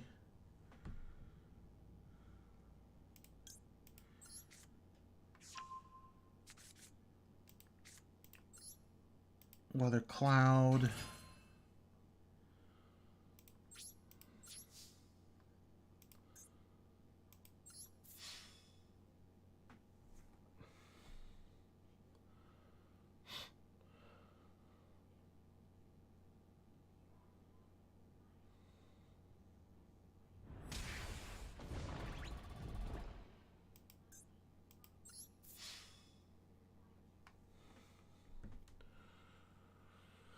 And then we have two negates.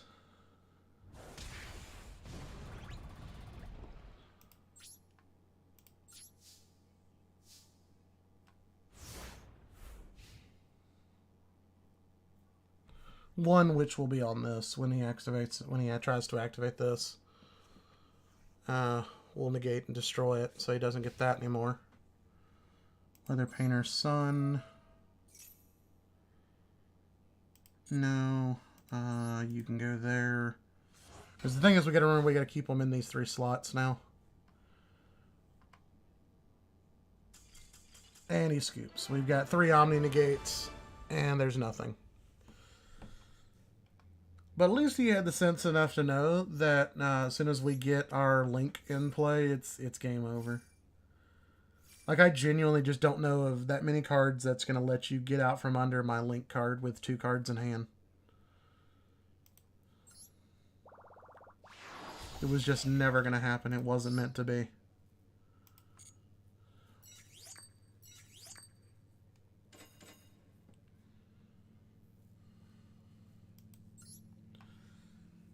And now we need 3 more wins to get to Gold Tier 1.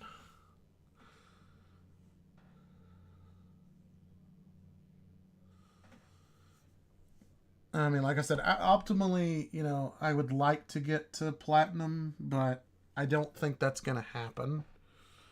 And once we get to Platinum, I'm pretty much fine with that until they add, like, the other tiers and all the bigger players get up to the higher tiers. Then we can work on that, but... Like, I'm not going to play competitive. I'm not going to play garbage just to get ranks. That's just not what I do. But I am going to be right back, guys. We're going to take a quick little bathroom break, and we'll be right back.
Alright, we're back.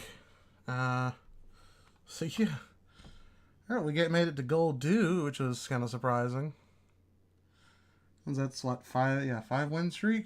Which is pretty unheard of for me. But to be honest with you, I'm kind of getting tired of weather painters. Let's see. This was like one of the decks that I copied because I thought it was interesting. I think it was this one, yeah. So like there's really no point to any of this. I mean, like, his part of his win condition was like just desserts. Um, which this will never hurt weather painters because I can just, obviously I can just banish in response. But yeah, so he was going with like the chain strike. He was doing basically what my nurse deck does, but mine does it better. So I mean, like he was running stuff like this and Poison of the Old Man, which is great. So yeah, it does things, which is interesting. Like I said, his one monster was like the one lava golem, which is weird because like what do you think is gonna happen here?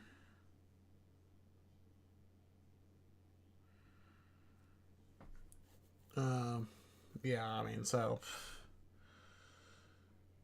I just don't think lava golem's as good as it used to be, just because of the whole. Well, I can just use it as link material. I can do this. I can do, like even when Xyz was around, that's fine. Like I mean, the odds of your opponent having another level 8. But Link just kind of goes, well, I don't care. I mean, I can have a Link 1 that just has one effect monster. So it's not what Lava Golem used to be. So let's see. I think we're gonna go to our Dark Magicians now.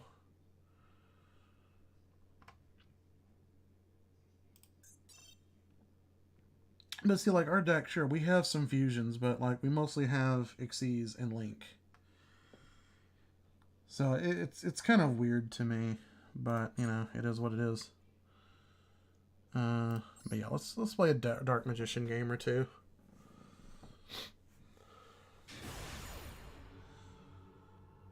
Alright, we're playing against a gold 3, which is fine. It doesn't make me feel like I'm going to be burned down in like one turn. I'm going first. That's probably a mistake. Because Dark Magician definitely wants to go first to go ahead and set up their board. Ooh, that's kind of nasty. Alright, Eternal Soul.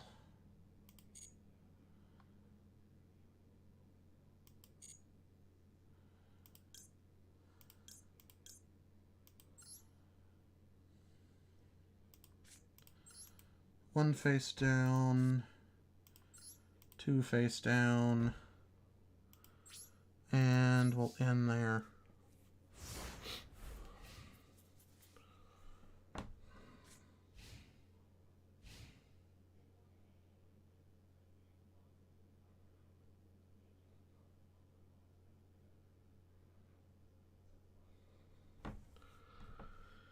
Now, we run into the issue of this. If this is Lightning Storm, we're in trouble.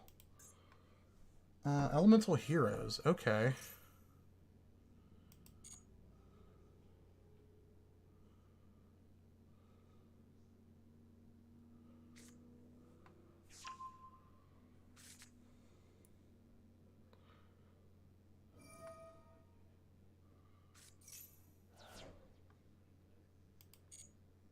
Vision Hero Ferris. Okay.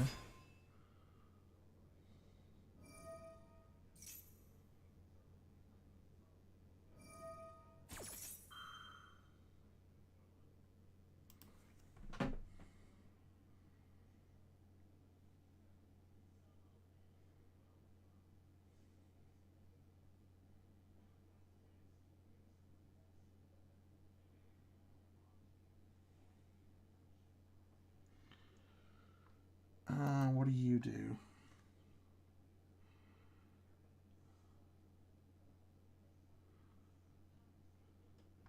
Oh, okay, sure.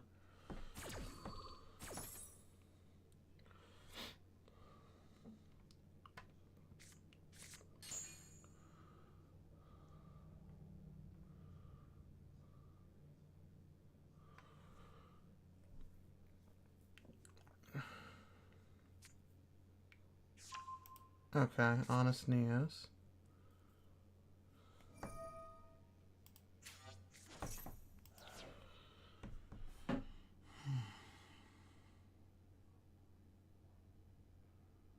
Okay. Yeah, sure. Uh-huh.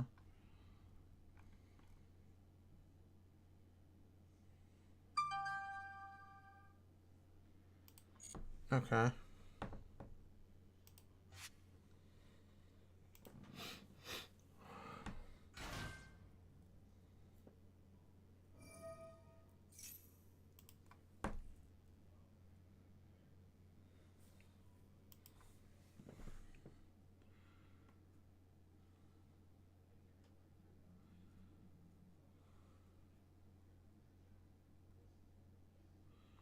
Oh, yeah, sure. Why not? I'm fine with you doing all of this.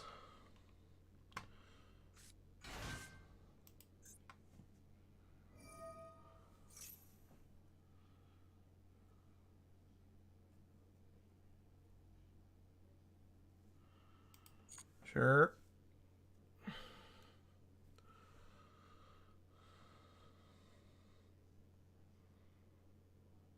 I think Polly has to tell me which targets he's choosing, right?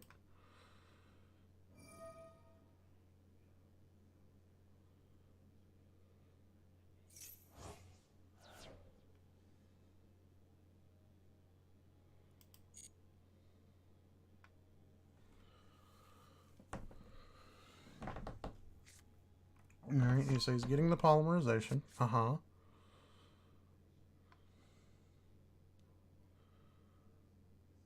And he's going to play the poly, I would imagine.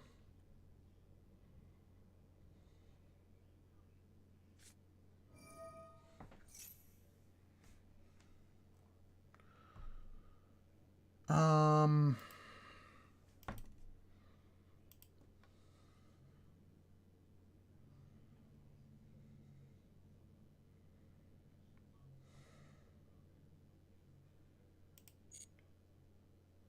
I don't...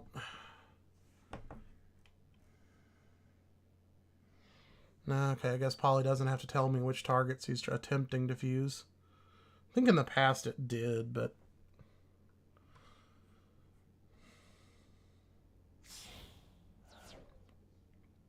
Let's see, like he's using one from his hand. Sunrise.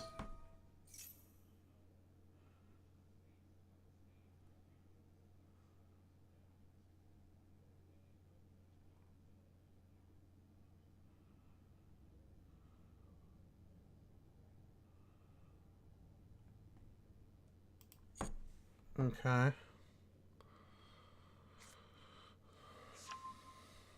Miracle Fusion.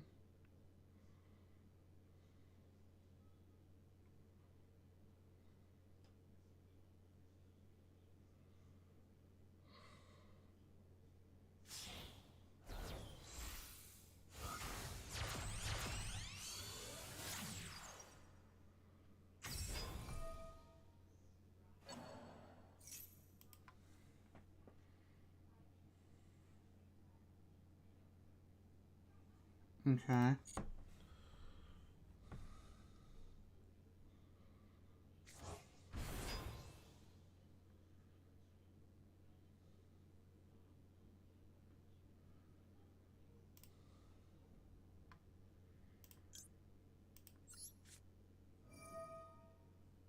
Yes. Summon Dark Magician.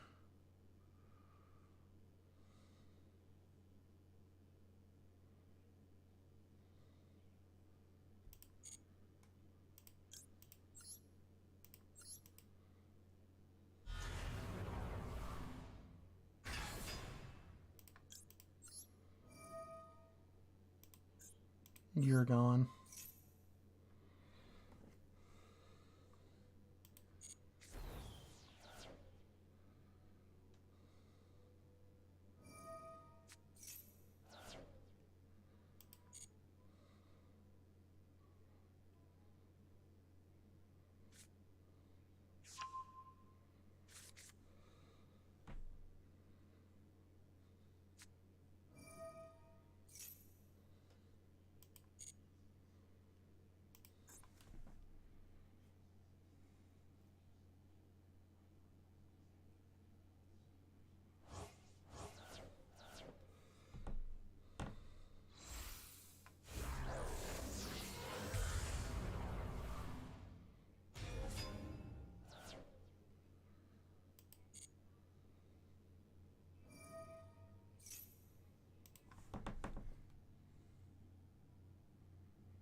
Oh, that's fine. You get nothing.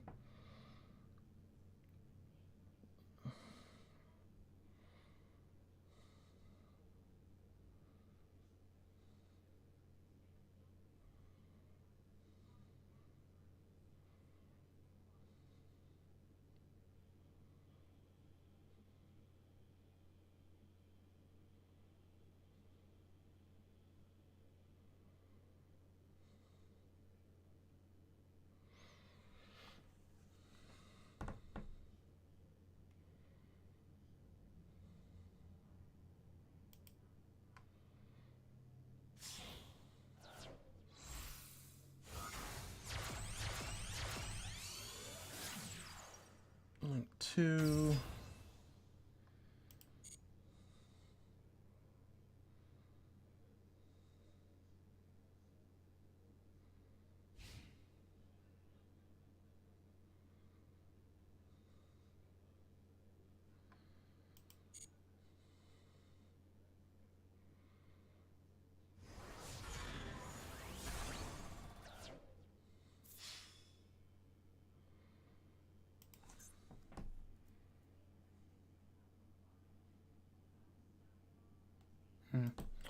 Okay.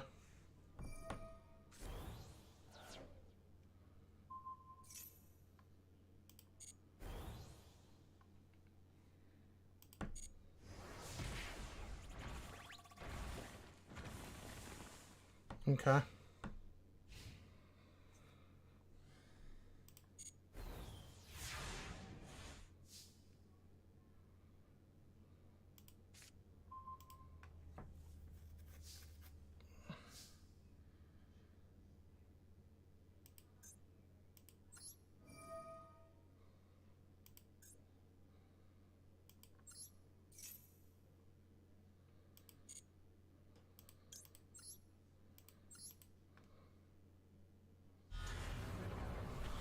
Alright. So Dark Magician, Dark Magic Circle. You bye-bye.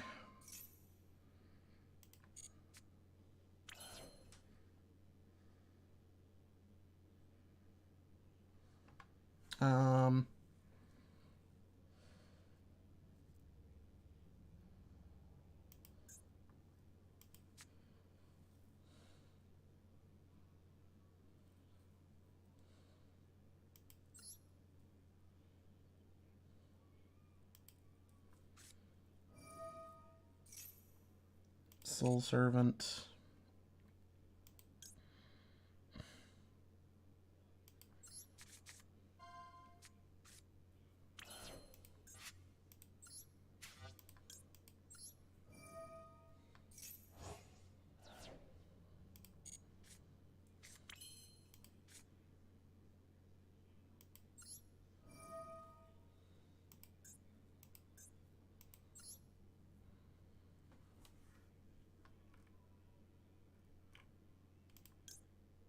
Send a Dark Magician.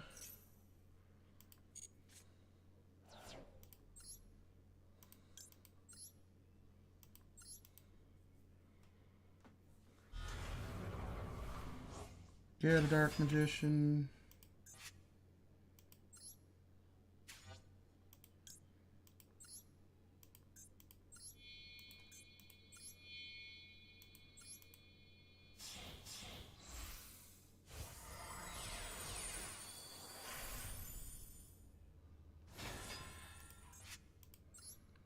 Activate effect. Pitch a Dark Magician. Get a Dark Magician.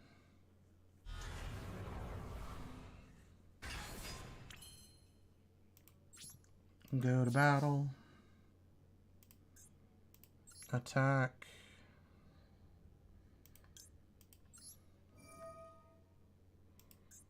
Banish. Continue.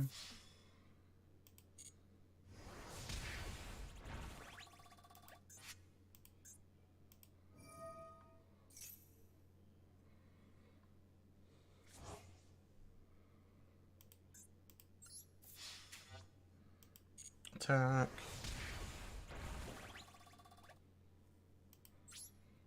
main phase 2. Activate Eye of Timaeus.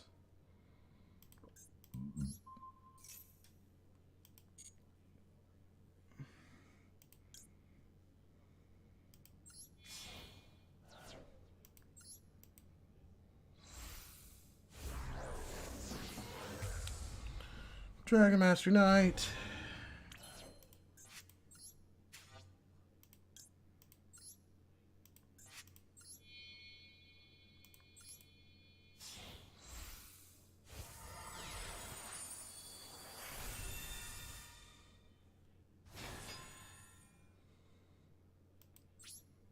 Zeus. And in turn.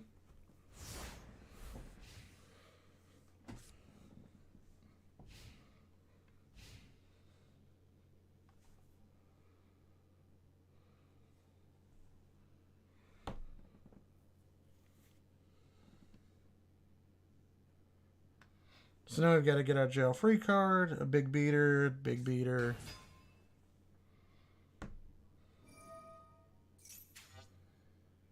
I mean, you can make whatever plays you want at this point.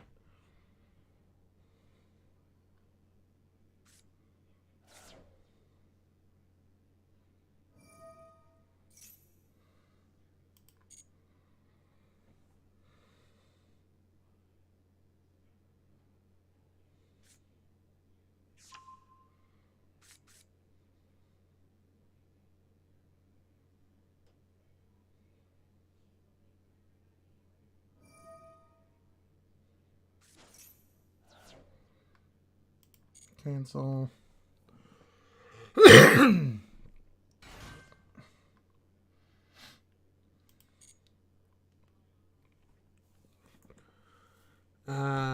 Yeah, I don't see you getting out of this, my guy.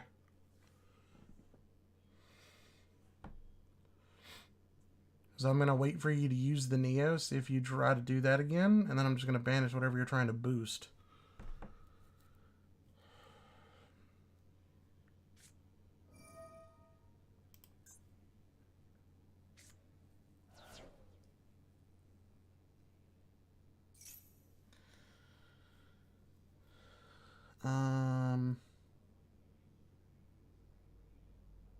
Sure.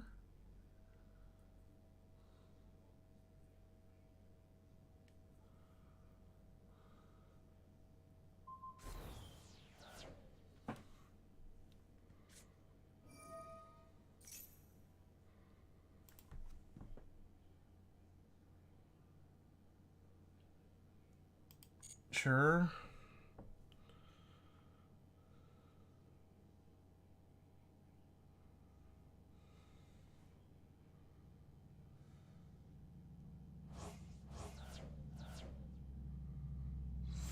Like, I'm pretty sure this is like your last spark of hope here, so.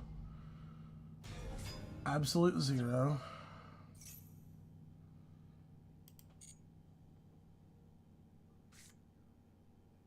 Yeah, and Zeus's effects are negated, but that's fine.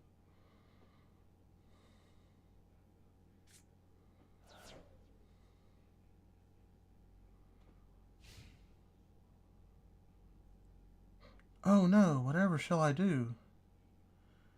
He's going to attack my Zeus.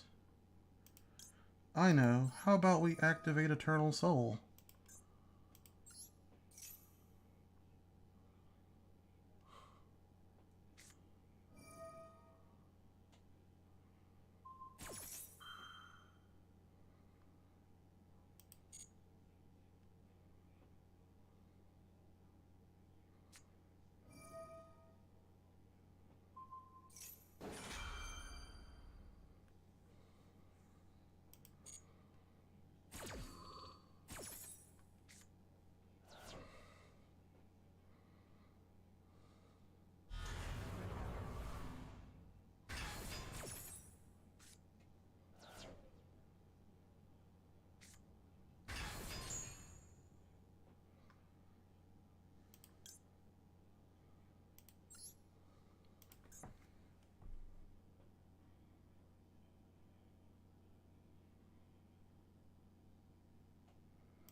So, did you have a plan, or was that it? Did you have a Did you have a plan?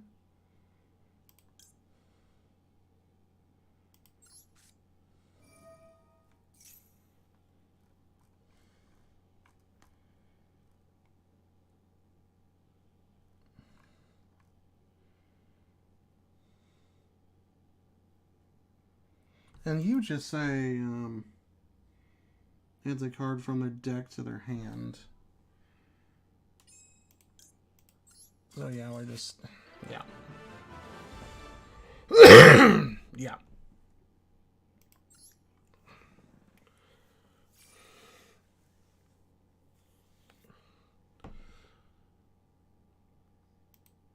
Yeah, he thought that his guy was going to be able to destroy all of my spells and traps, and now one protects one protects the other.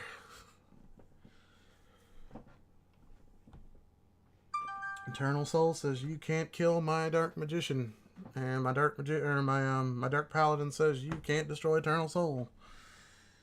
It's a ring of very dangerous things. They get very, very complicated, and again, people don't read cards. I feel like it's incredibly funny how people just do not read cards in Yu-Gi-Oh anymore. Okay, but see, like that's all of ours for the day. So what we want to make sure we're doing is instead of like hitting the claim all, you just go get the 50, get the 50.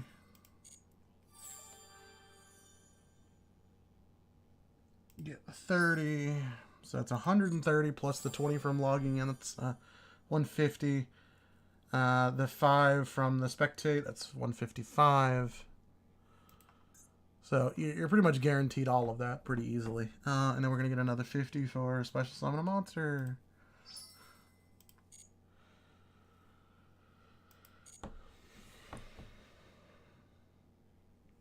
And I know we're right because we'll go down to 6 on our missions tab. Let's go claim all of these. And let's see, we get some more UR materials, and some more gems, and some more other materials. And things are looking good. Things are great. Things are great. Okay, so let's see, right? So yeah, I want to go ahead and start building Oro mages.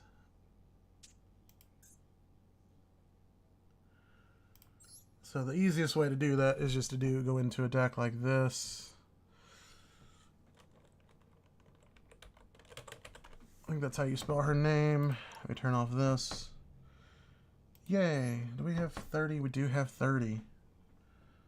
So we're going to go ahead and craft one that will give us access to the pack. Ooh, and we got a glossy finish too. That makes me happy.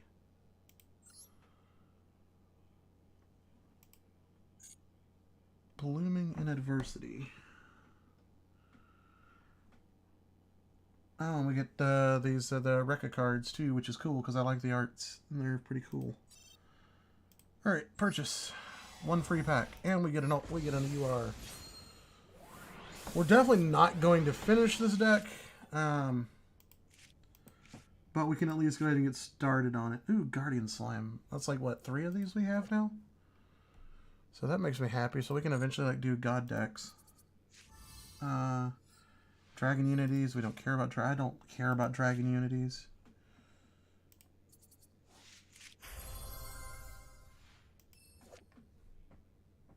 Okay, so we got this. That's fine. Blessed Winds. Okay. So not a lot of Weather Painters, or not Weather Painters, Aro Mages on that pack.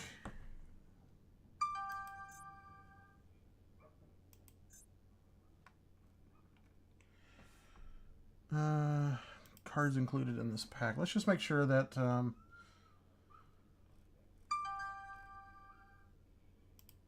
let's make sure that our cards are in fact what?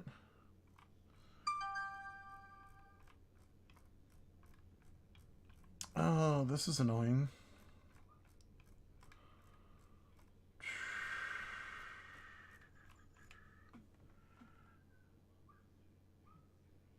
What are you? I've never seen you before. I like that art. That looks good.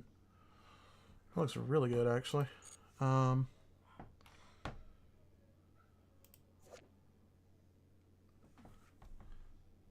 never seen you. Maybe I have. Maybe I'm... Special summon Daigusto. Whatever. Once returned. Summoned, you can special summon one Gusto monster from your hand and one Gusto monster from your deck, but negate their effects. Then immediately after this effect resolves, synchro summon one Gusto synchro monster using only those two monsters. Also, you cannot special summon monsters for the rest of the turn except when monsters. Your opponent cannot target other Gusto synchro monsters you control with card effects. So you're not bad. You're not bad at all. The only problem is you can be destroyed by combat, and that's a problem.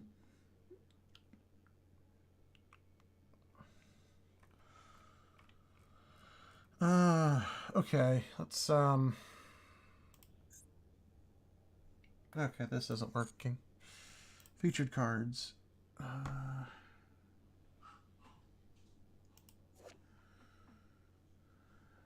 See, like, some of these arts look pretty good, so.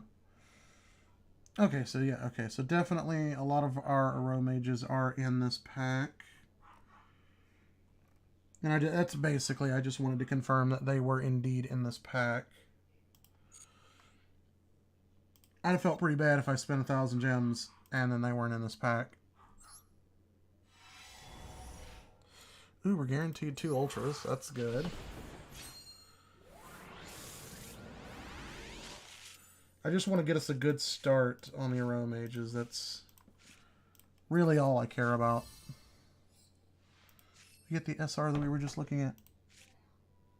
Human wins. That's good.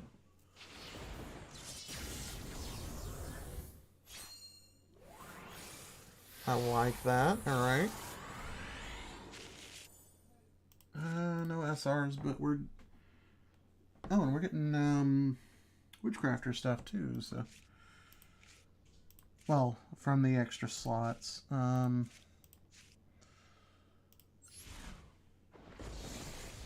first UR. Ooh, and this is probably going to be a featured card if it's going to do that.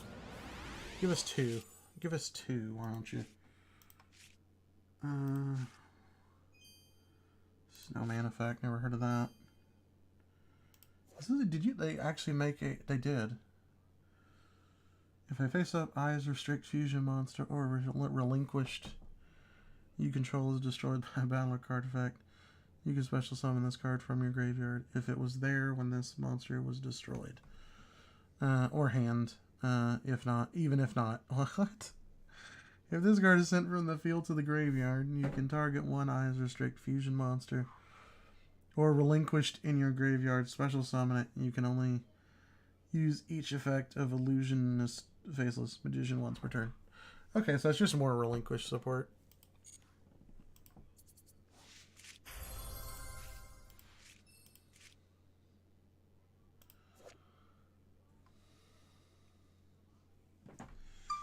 So, like, these arts make me want to build these decks, even though they're probably not that good.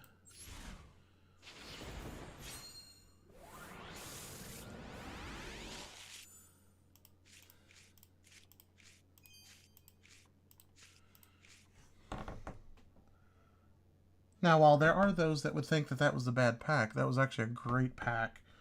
2 aroma jars in the same pack. That was amazing. Uh-oh. Uh-oh. Double animations. That's good, right? Give us 2. Give us 2 ultras. Oh, come on.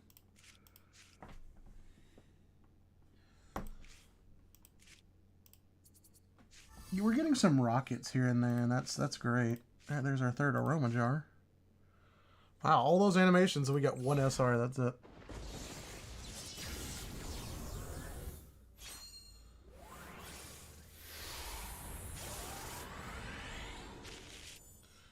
Oh, 3 SRs. Wow, okay.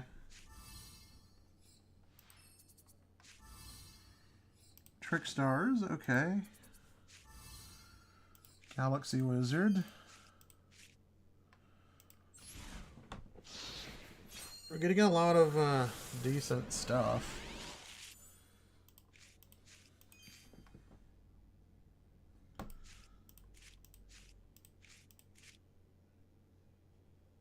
Okay. The only downside is we're not getting any of our URs in our slots. Like, what are you? Noble Knights. That's probably a good card, but I don't do Noble Knights. I wanted to play Noble Knights, but I've got a lot of friends that played it, so I just kind of fell out of love with it, and I just don't touch it anymore. Alright, here's our UR guaranteed. It's not in our 4 slots, so it's not going to be anything out of these packs.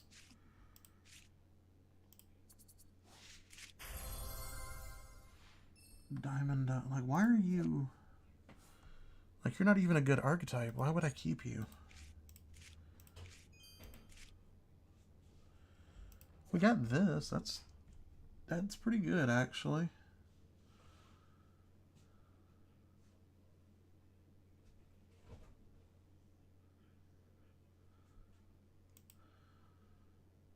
So yeah, you basically make this, and then your opponent just kind of goes, okay.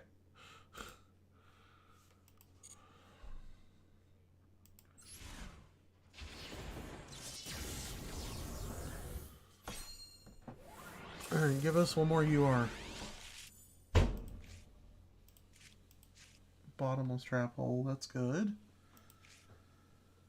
This is pretty good.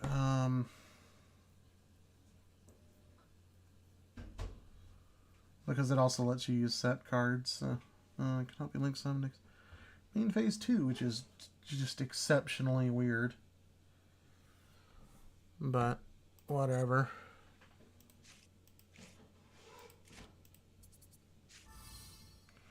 Ooh, we got one SR. Okay.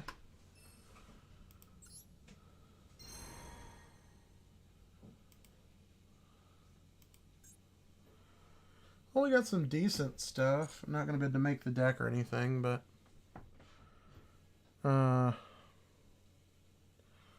yeah, you know what? Actually, let's go back into the shop. Let's pull some of these. Because we get a full 10 pull, so why not, right?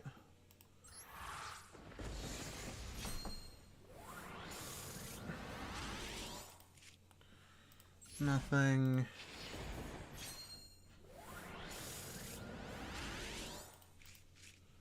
Nothing.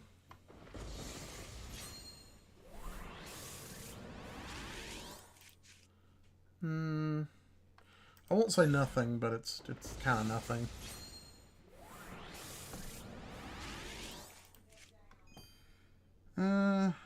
Actually, that's not too bad.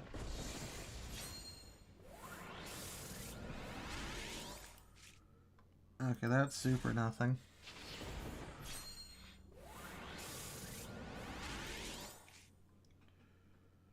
Okay.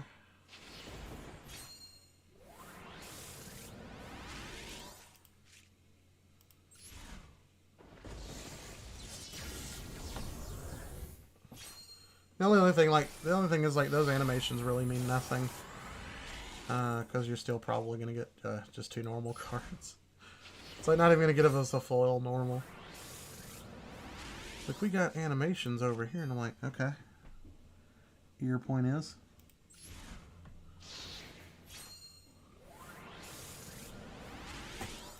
Okay, not too bad. Sparks is decent in a roundabout way.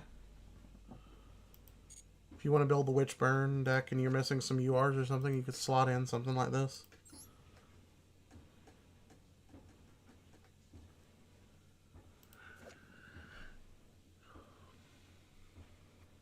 I remember that card. That card used to be pretty good too. Back when Yu-Gi-Oh! Was more of a set card pass and you ran into like a giant soldier of stone or some shenanigans.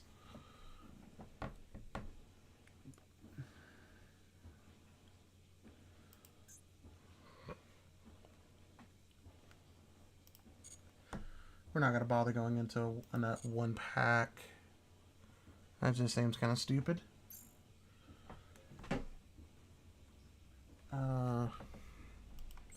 Let's go play another Dark Magician game, I guess.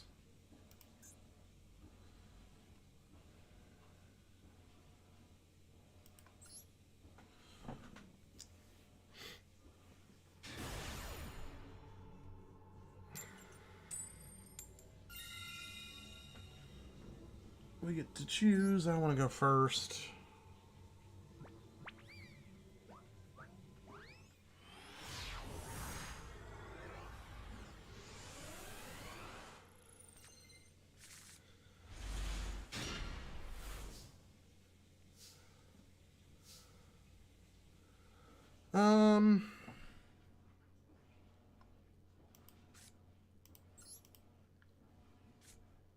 Let's do this. Let's put our field spell on top.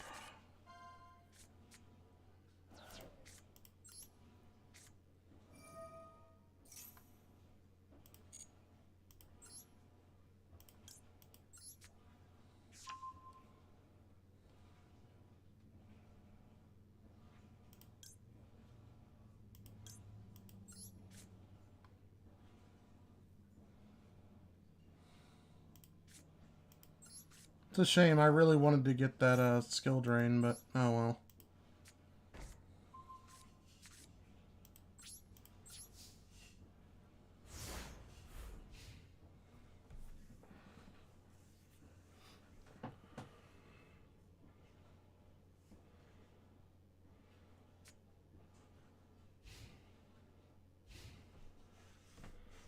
I think regardless of what happens here, I think we definitely have to...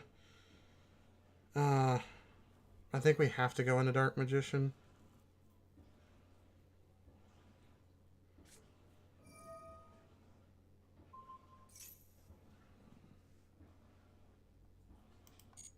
That's fine. MST, that's fine.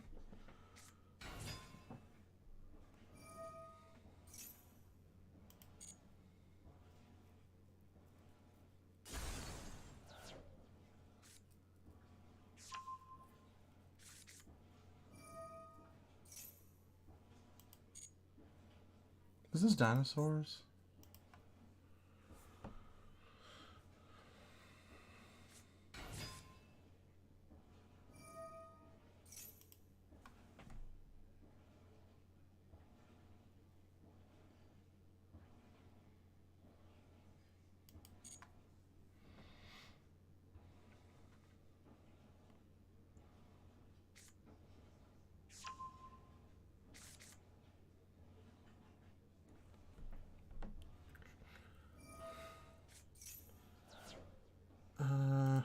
Yep.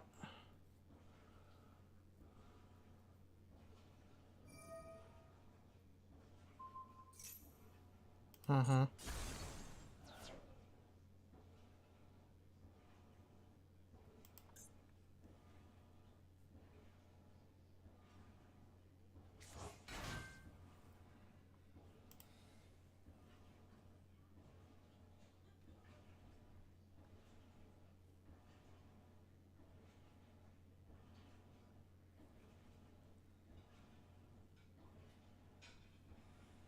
Sure.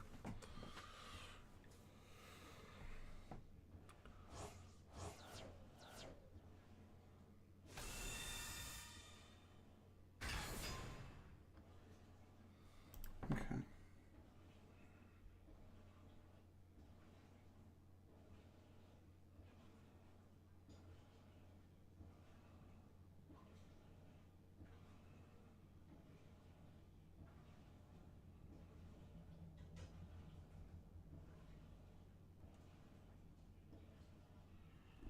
Okay, sure.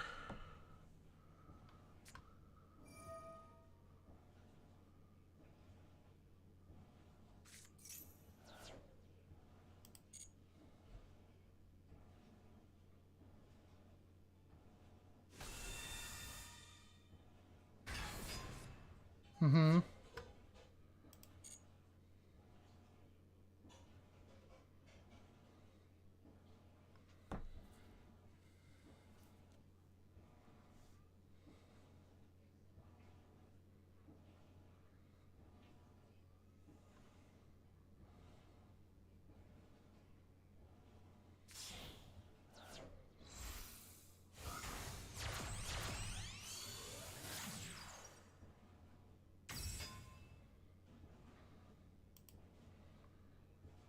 Uh-huh.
Oh, and he can't target because of Eternal Soul.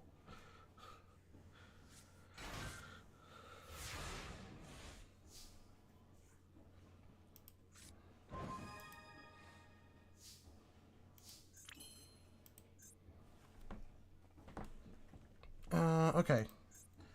Cannot be normal.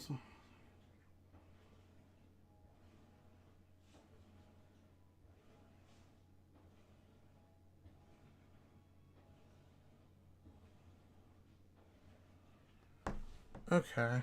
Okay.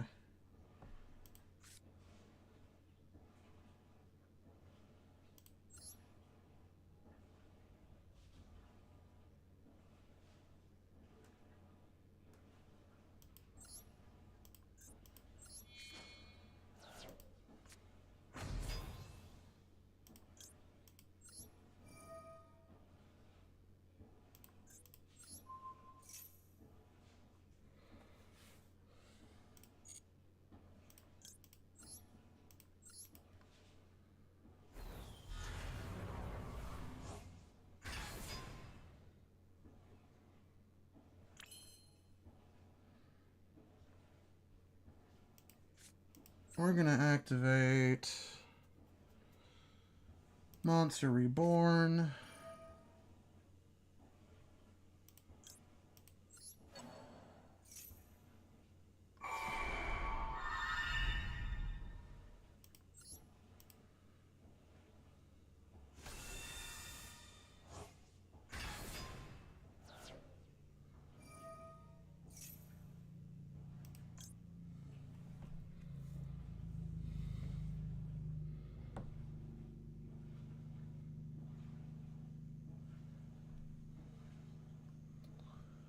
$32. Nah.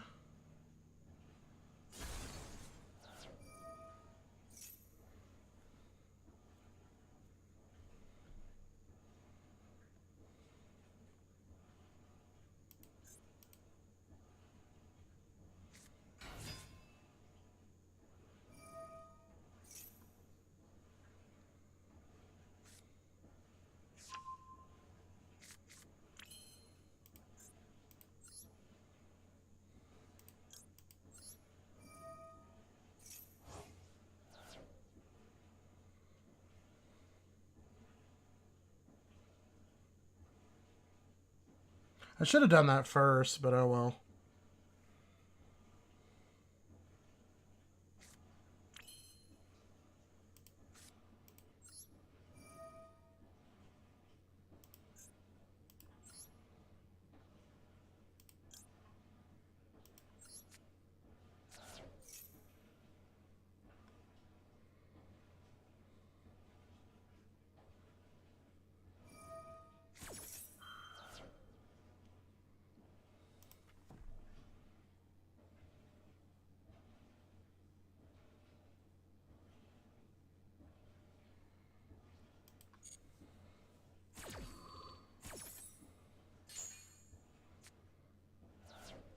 Yes.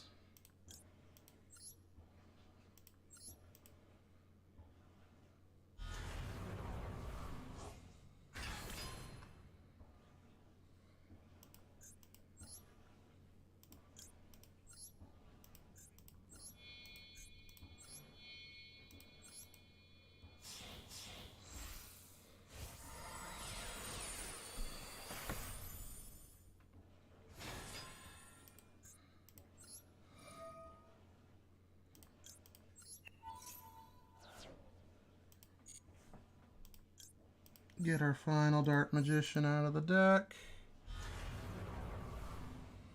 Boom, bada bang. Battle. Attack the Nightmare Phoenix. Use that. Banish. It's not an activate, it's a trigger.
Oh, I don't care about that. You can have that. I ain't even worried about that.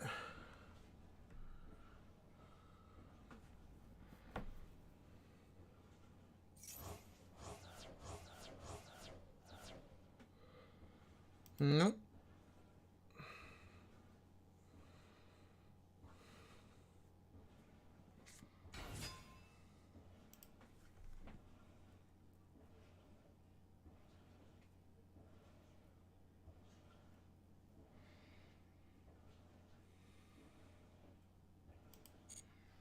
No, not worried about that.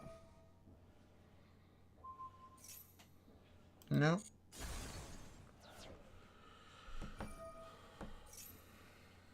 Nope.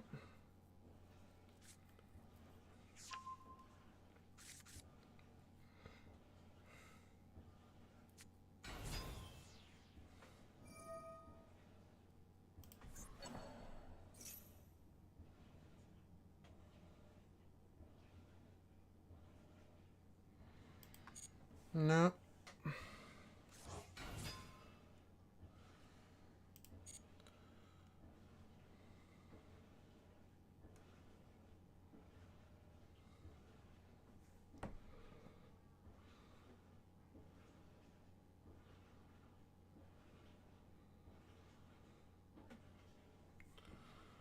So, do you got a plan there, bud? I mean, the weakest card on my field is the Dark Magician Girl, and she's still strong. Her defense is still higher than any of your guys put together.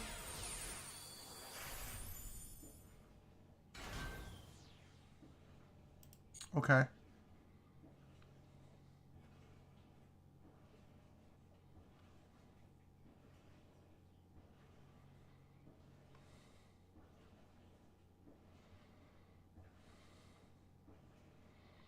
Yeah, I'm unaffected by card effects, so yeah.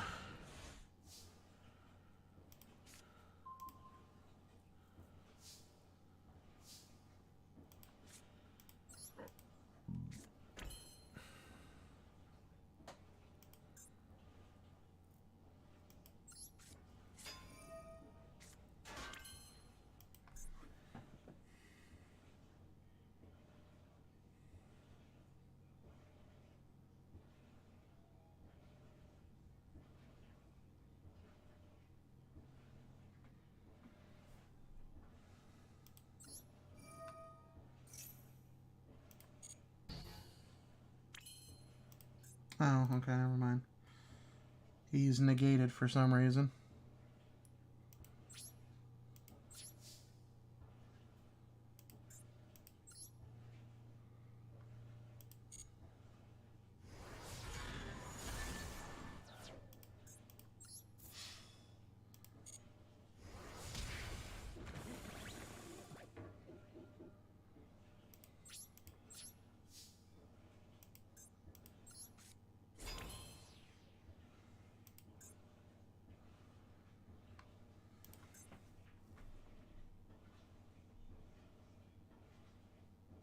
Oh, and it's once per turn, so yeah. There's that.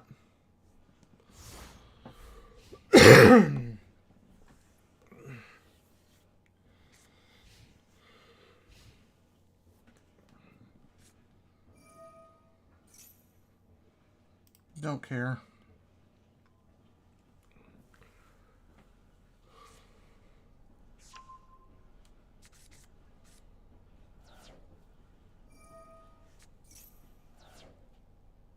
That's fine.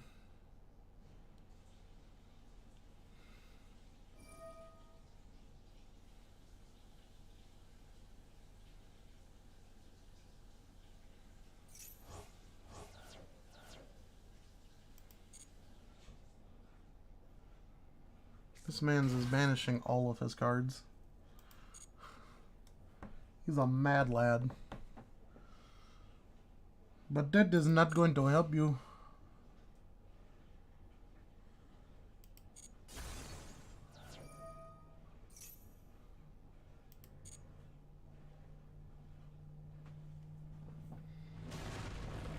Pancratops? Okay.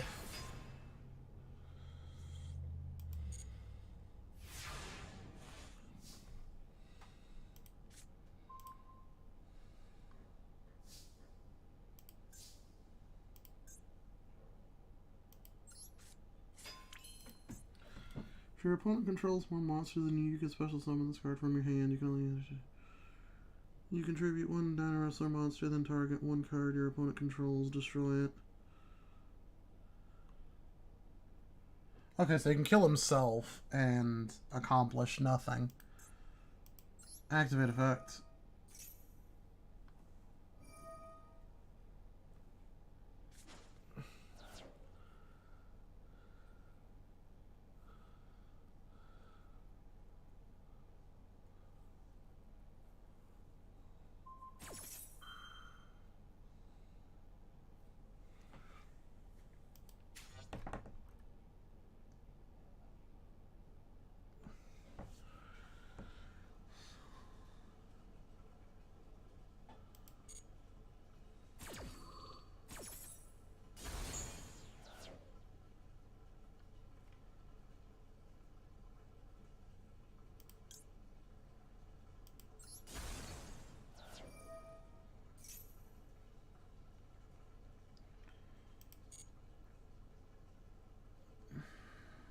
Okay.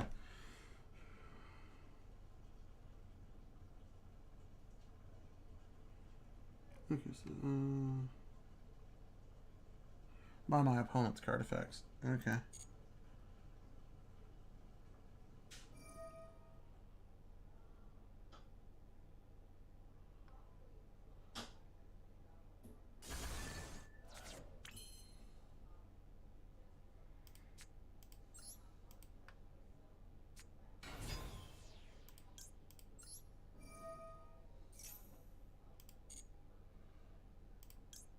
Why my Dark Magicians didn't get destroyed there, I don't know.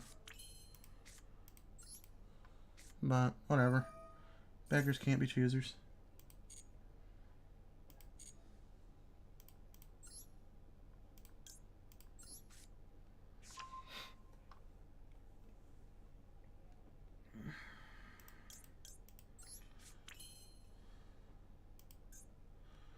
Do I have a Dark Magician in the grave? I do.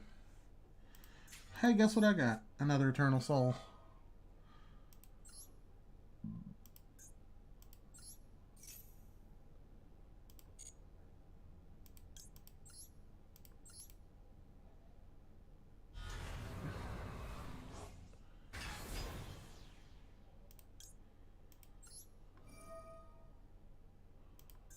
Goodbye. Goodbye.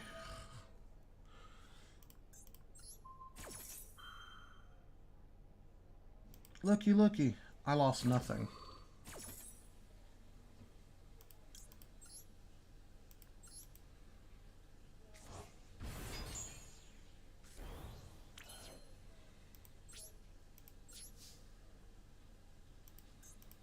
Dark Magician.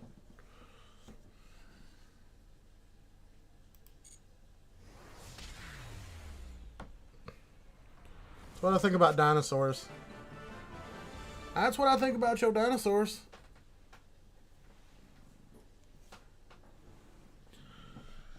Pathetic. That's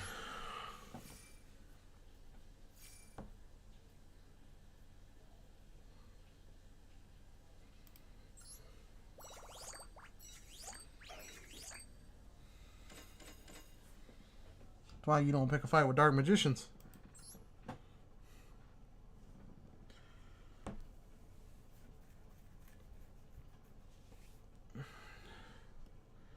Seven win streak. Oh, this will be the game where we lose. Guaranteed this is where we lose.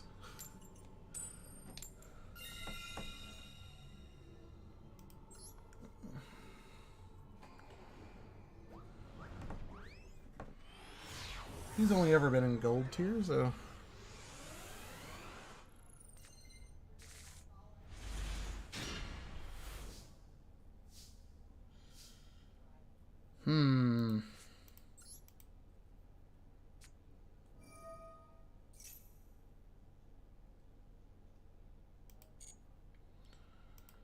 Yes.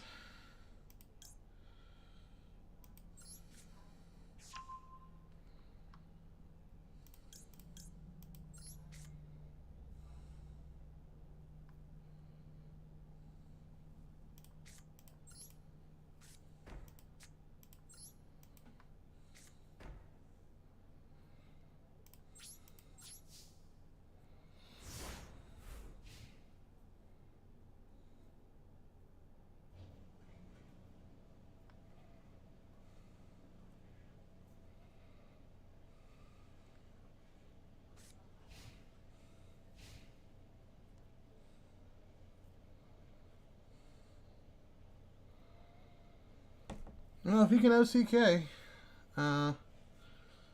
yeah, we're in a bad place.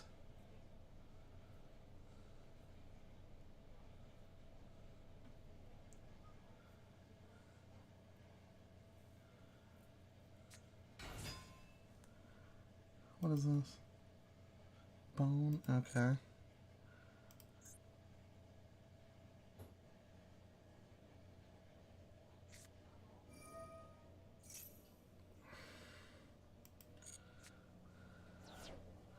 Oh, I get what this is. Okay.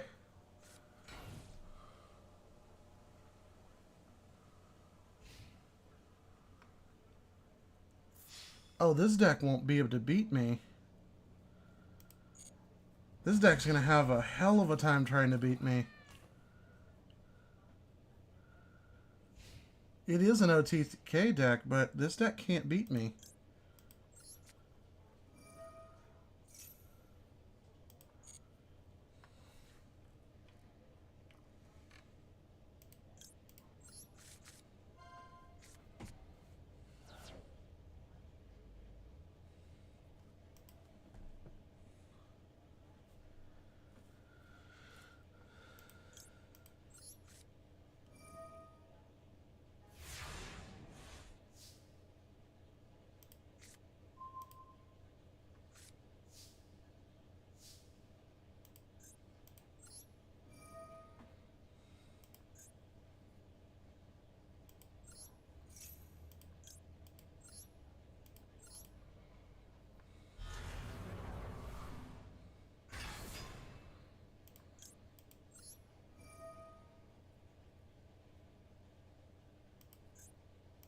I'm just going to banish this.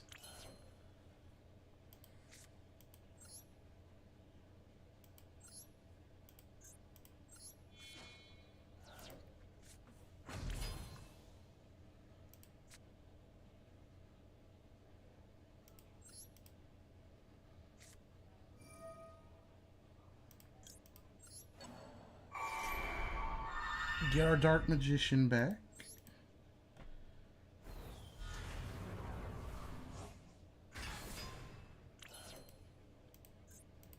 Activate our Soul Servant. Draw 2.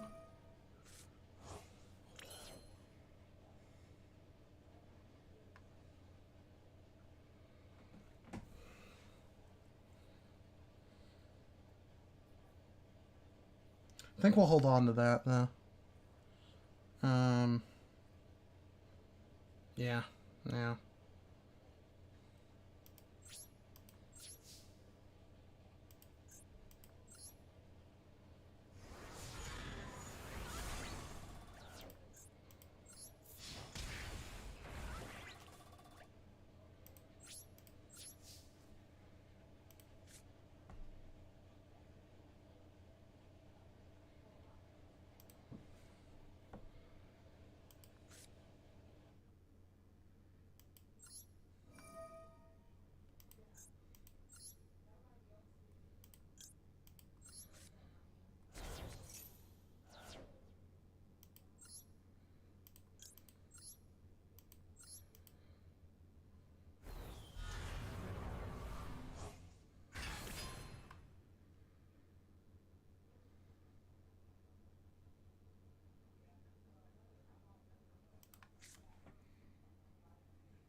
Okay.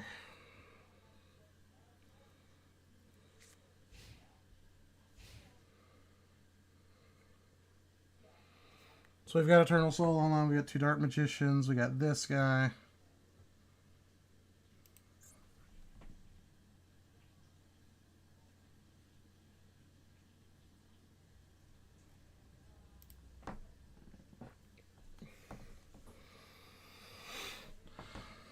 So we're sitting pretty good here.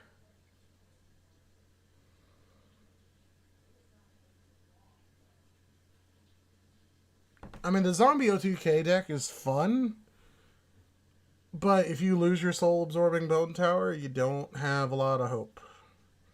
Plus, I have a lot of cards that activate from the Grieve, so feeding Dark Magician is not the most intelligent thing that you can do. Yeah, and he just scoops.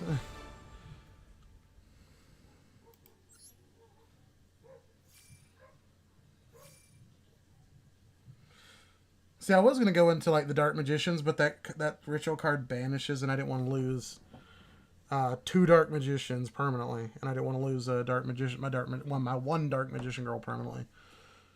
Like losing 1 Dark Magician, no big deal, but losing 2, that's a pretty big deal. We're gold tier 1, boys. We're moving up.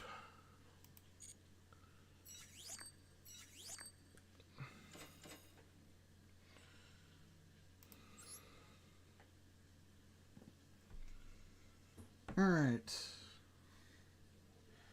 Win 3 more, and we're in platinum.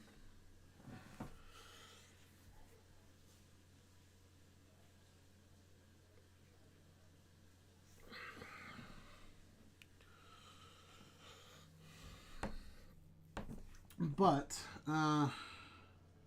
unfortunately, I think we're probably going to call everything there, and we'll try to save Plat for tomorrow's stream, maybe. Let's go ahead and find out what we're going to claim here. Okay, so monsters on your opponent's field are destroyed. Yes.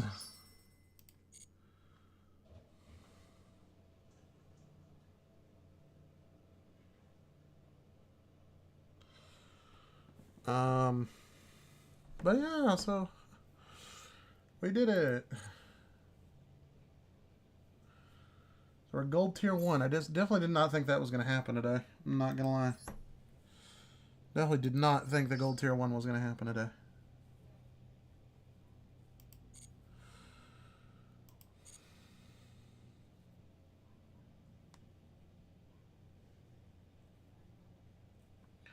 And we see, we've got 50 days to get 14 level, no, 15 levels. So that should be easy. We actually should probably get that tomorrow. Because we were, what, 60 something today? We're at 85.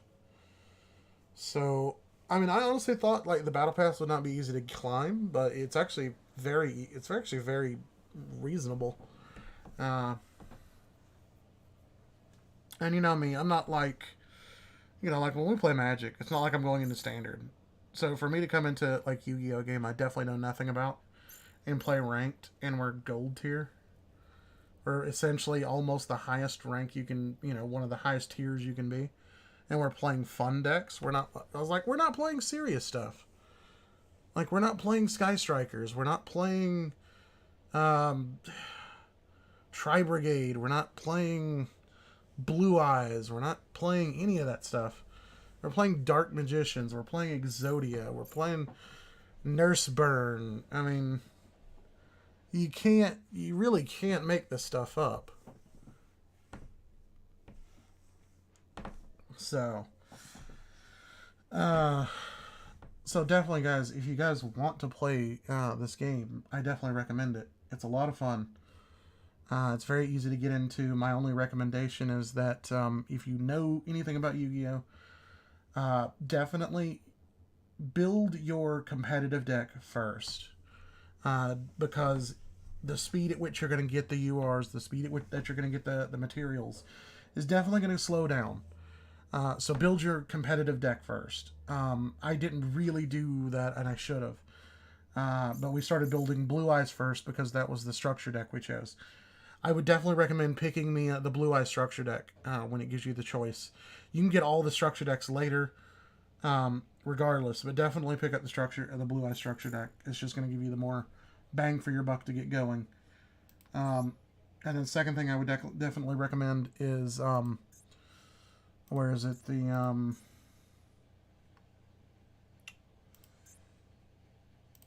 What is it? The bonus? Is it bonus? No.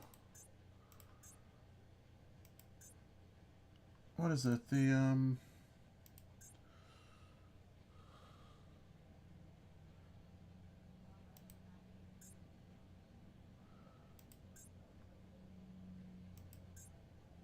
Oh yeah, the bundles. Buy all 3 bundles. Because it's going to give you, not only is it going to give you 10 packs, but it's going to give you the Solemn Strike, the Lightning Storm, and a copy of Ash Blossom. So definitely do those. But as far as anything else goes, it's kind of up to you. Let's do 4 more packs while we're, why not, right? It's not like we expect anything out of these. It's just extra material. Plus, I'd like to get people together to play just like some casual games where we play terrible cards. Like, I even made this card good for a time. Because, let me see, what was it? Each time a spell card is activated, place 1 spell counter on this card. When this card resolves, if the 4th spell is placed on this card, destroy this card. And if you do, the player who activated the spell at that time takes 3,000 damage. So you basically put 2 on it, and then you basically sit back and go, okay. Like, you play this with, like, spell books, right? And then it's like, okay, at the second one, just leave it at 2 and pass your turn. And then basically look at your opponent and go, like, how valuable are your spell cards? So,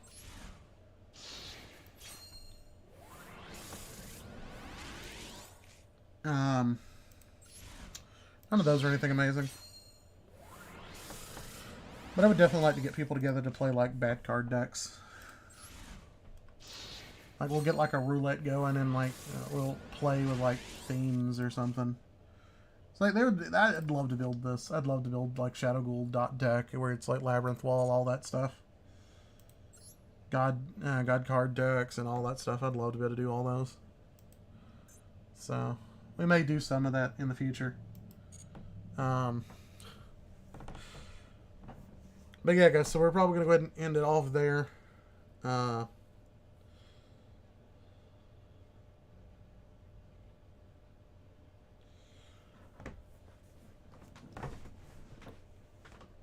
go ahead and end it off there, and then we'll catch you guys tomorrow. We might try to do something a little bit later on today. I'm not sure. It may be on the other channel. I'm not sure. Well, we hope you guys enjoyed. It was a pleasure hanging out with you guys as always. And we'll see you on the next one. Probably look forward to it probably tomorrow around 2 p.m. Central Standard Time, as we typically try to do. And yeah, guys, until then, you guys stay safe. Enjoy the rest of your week.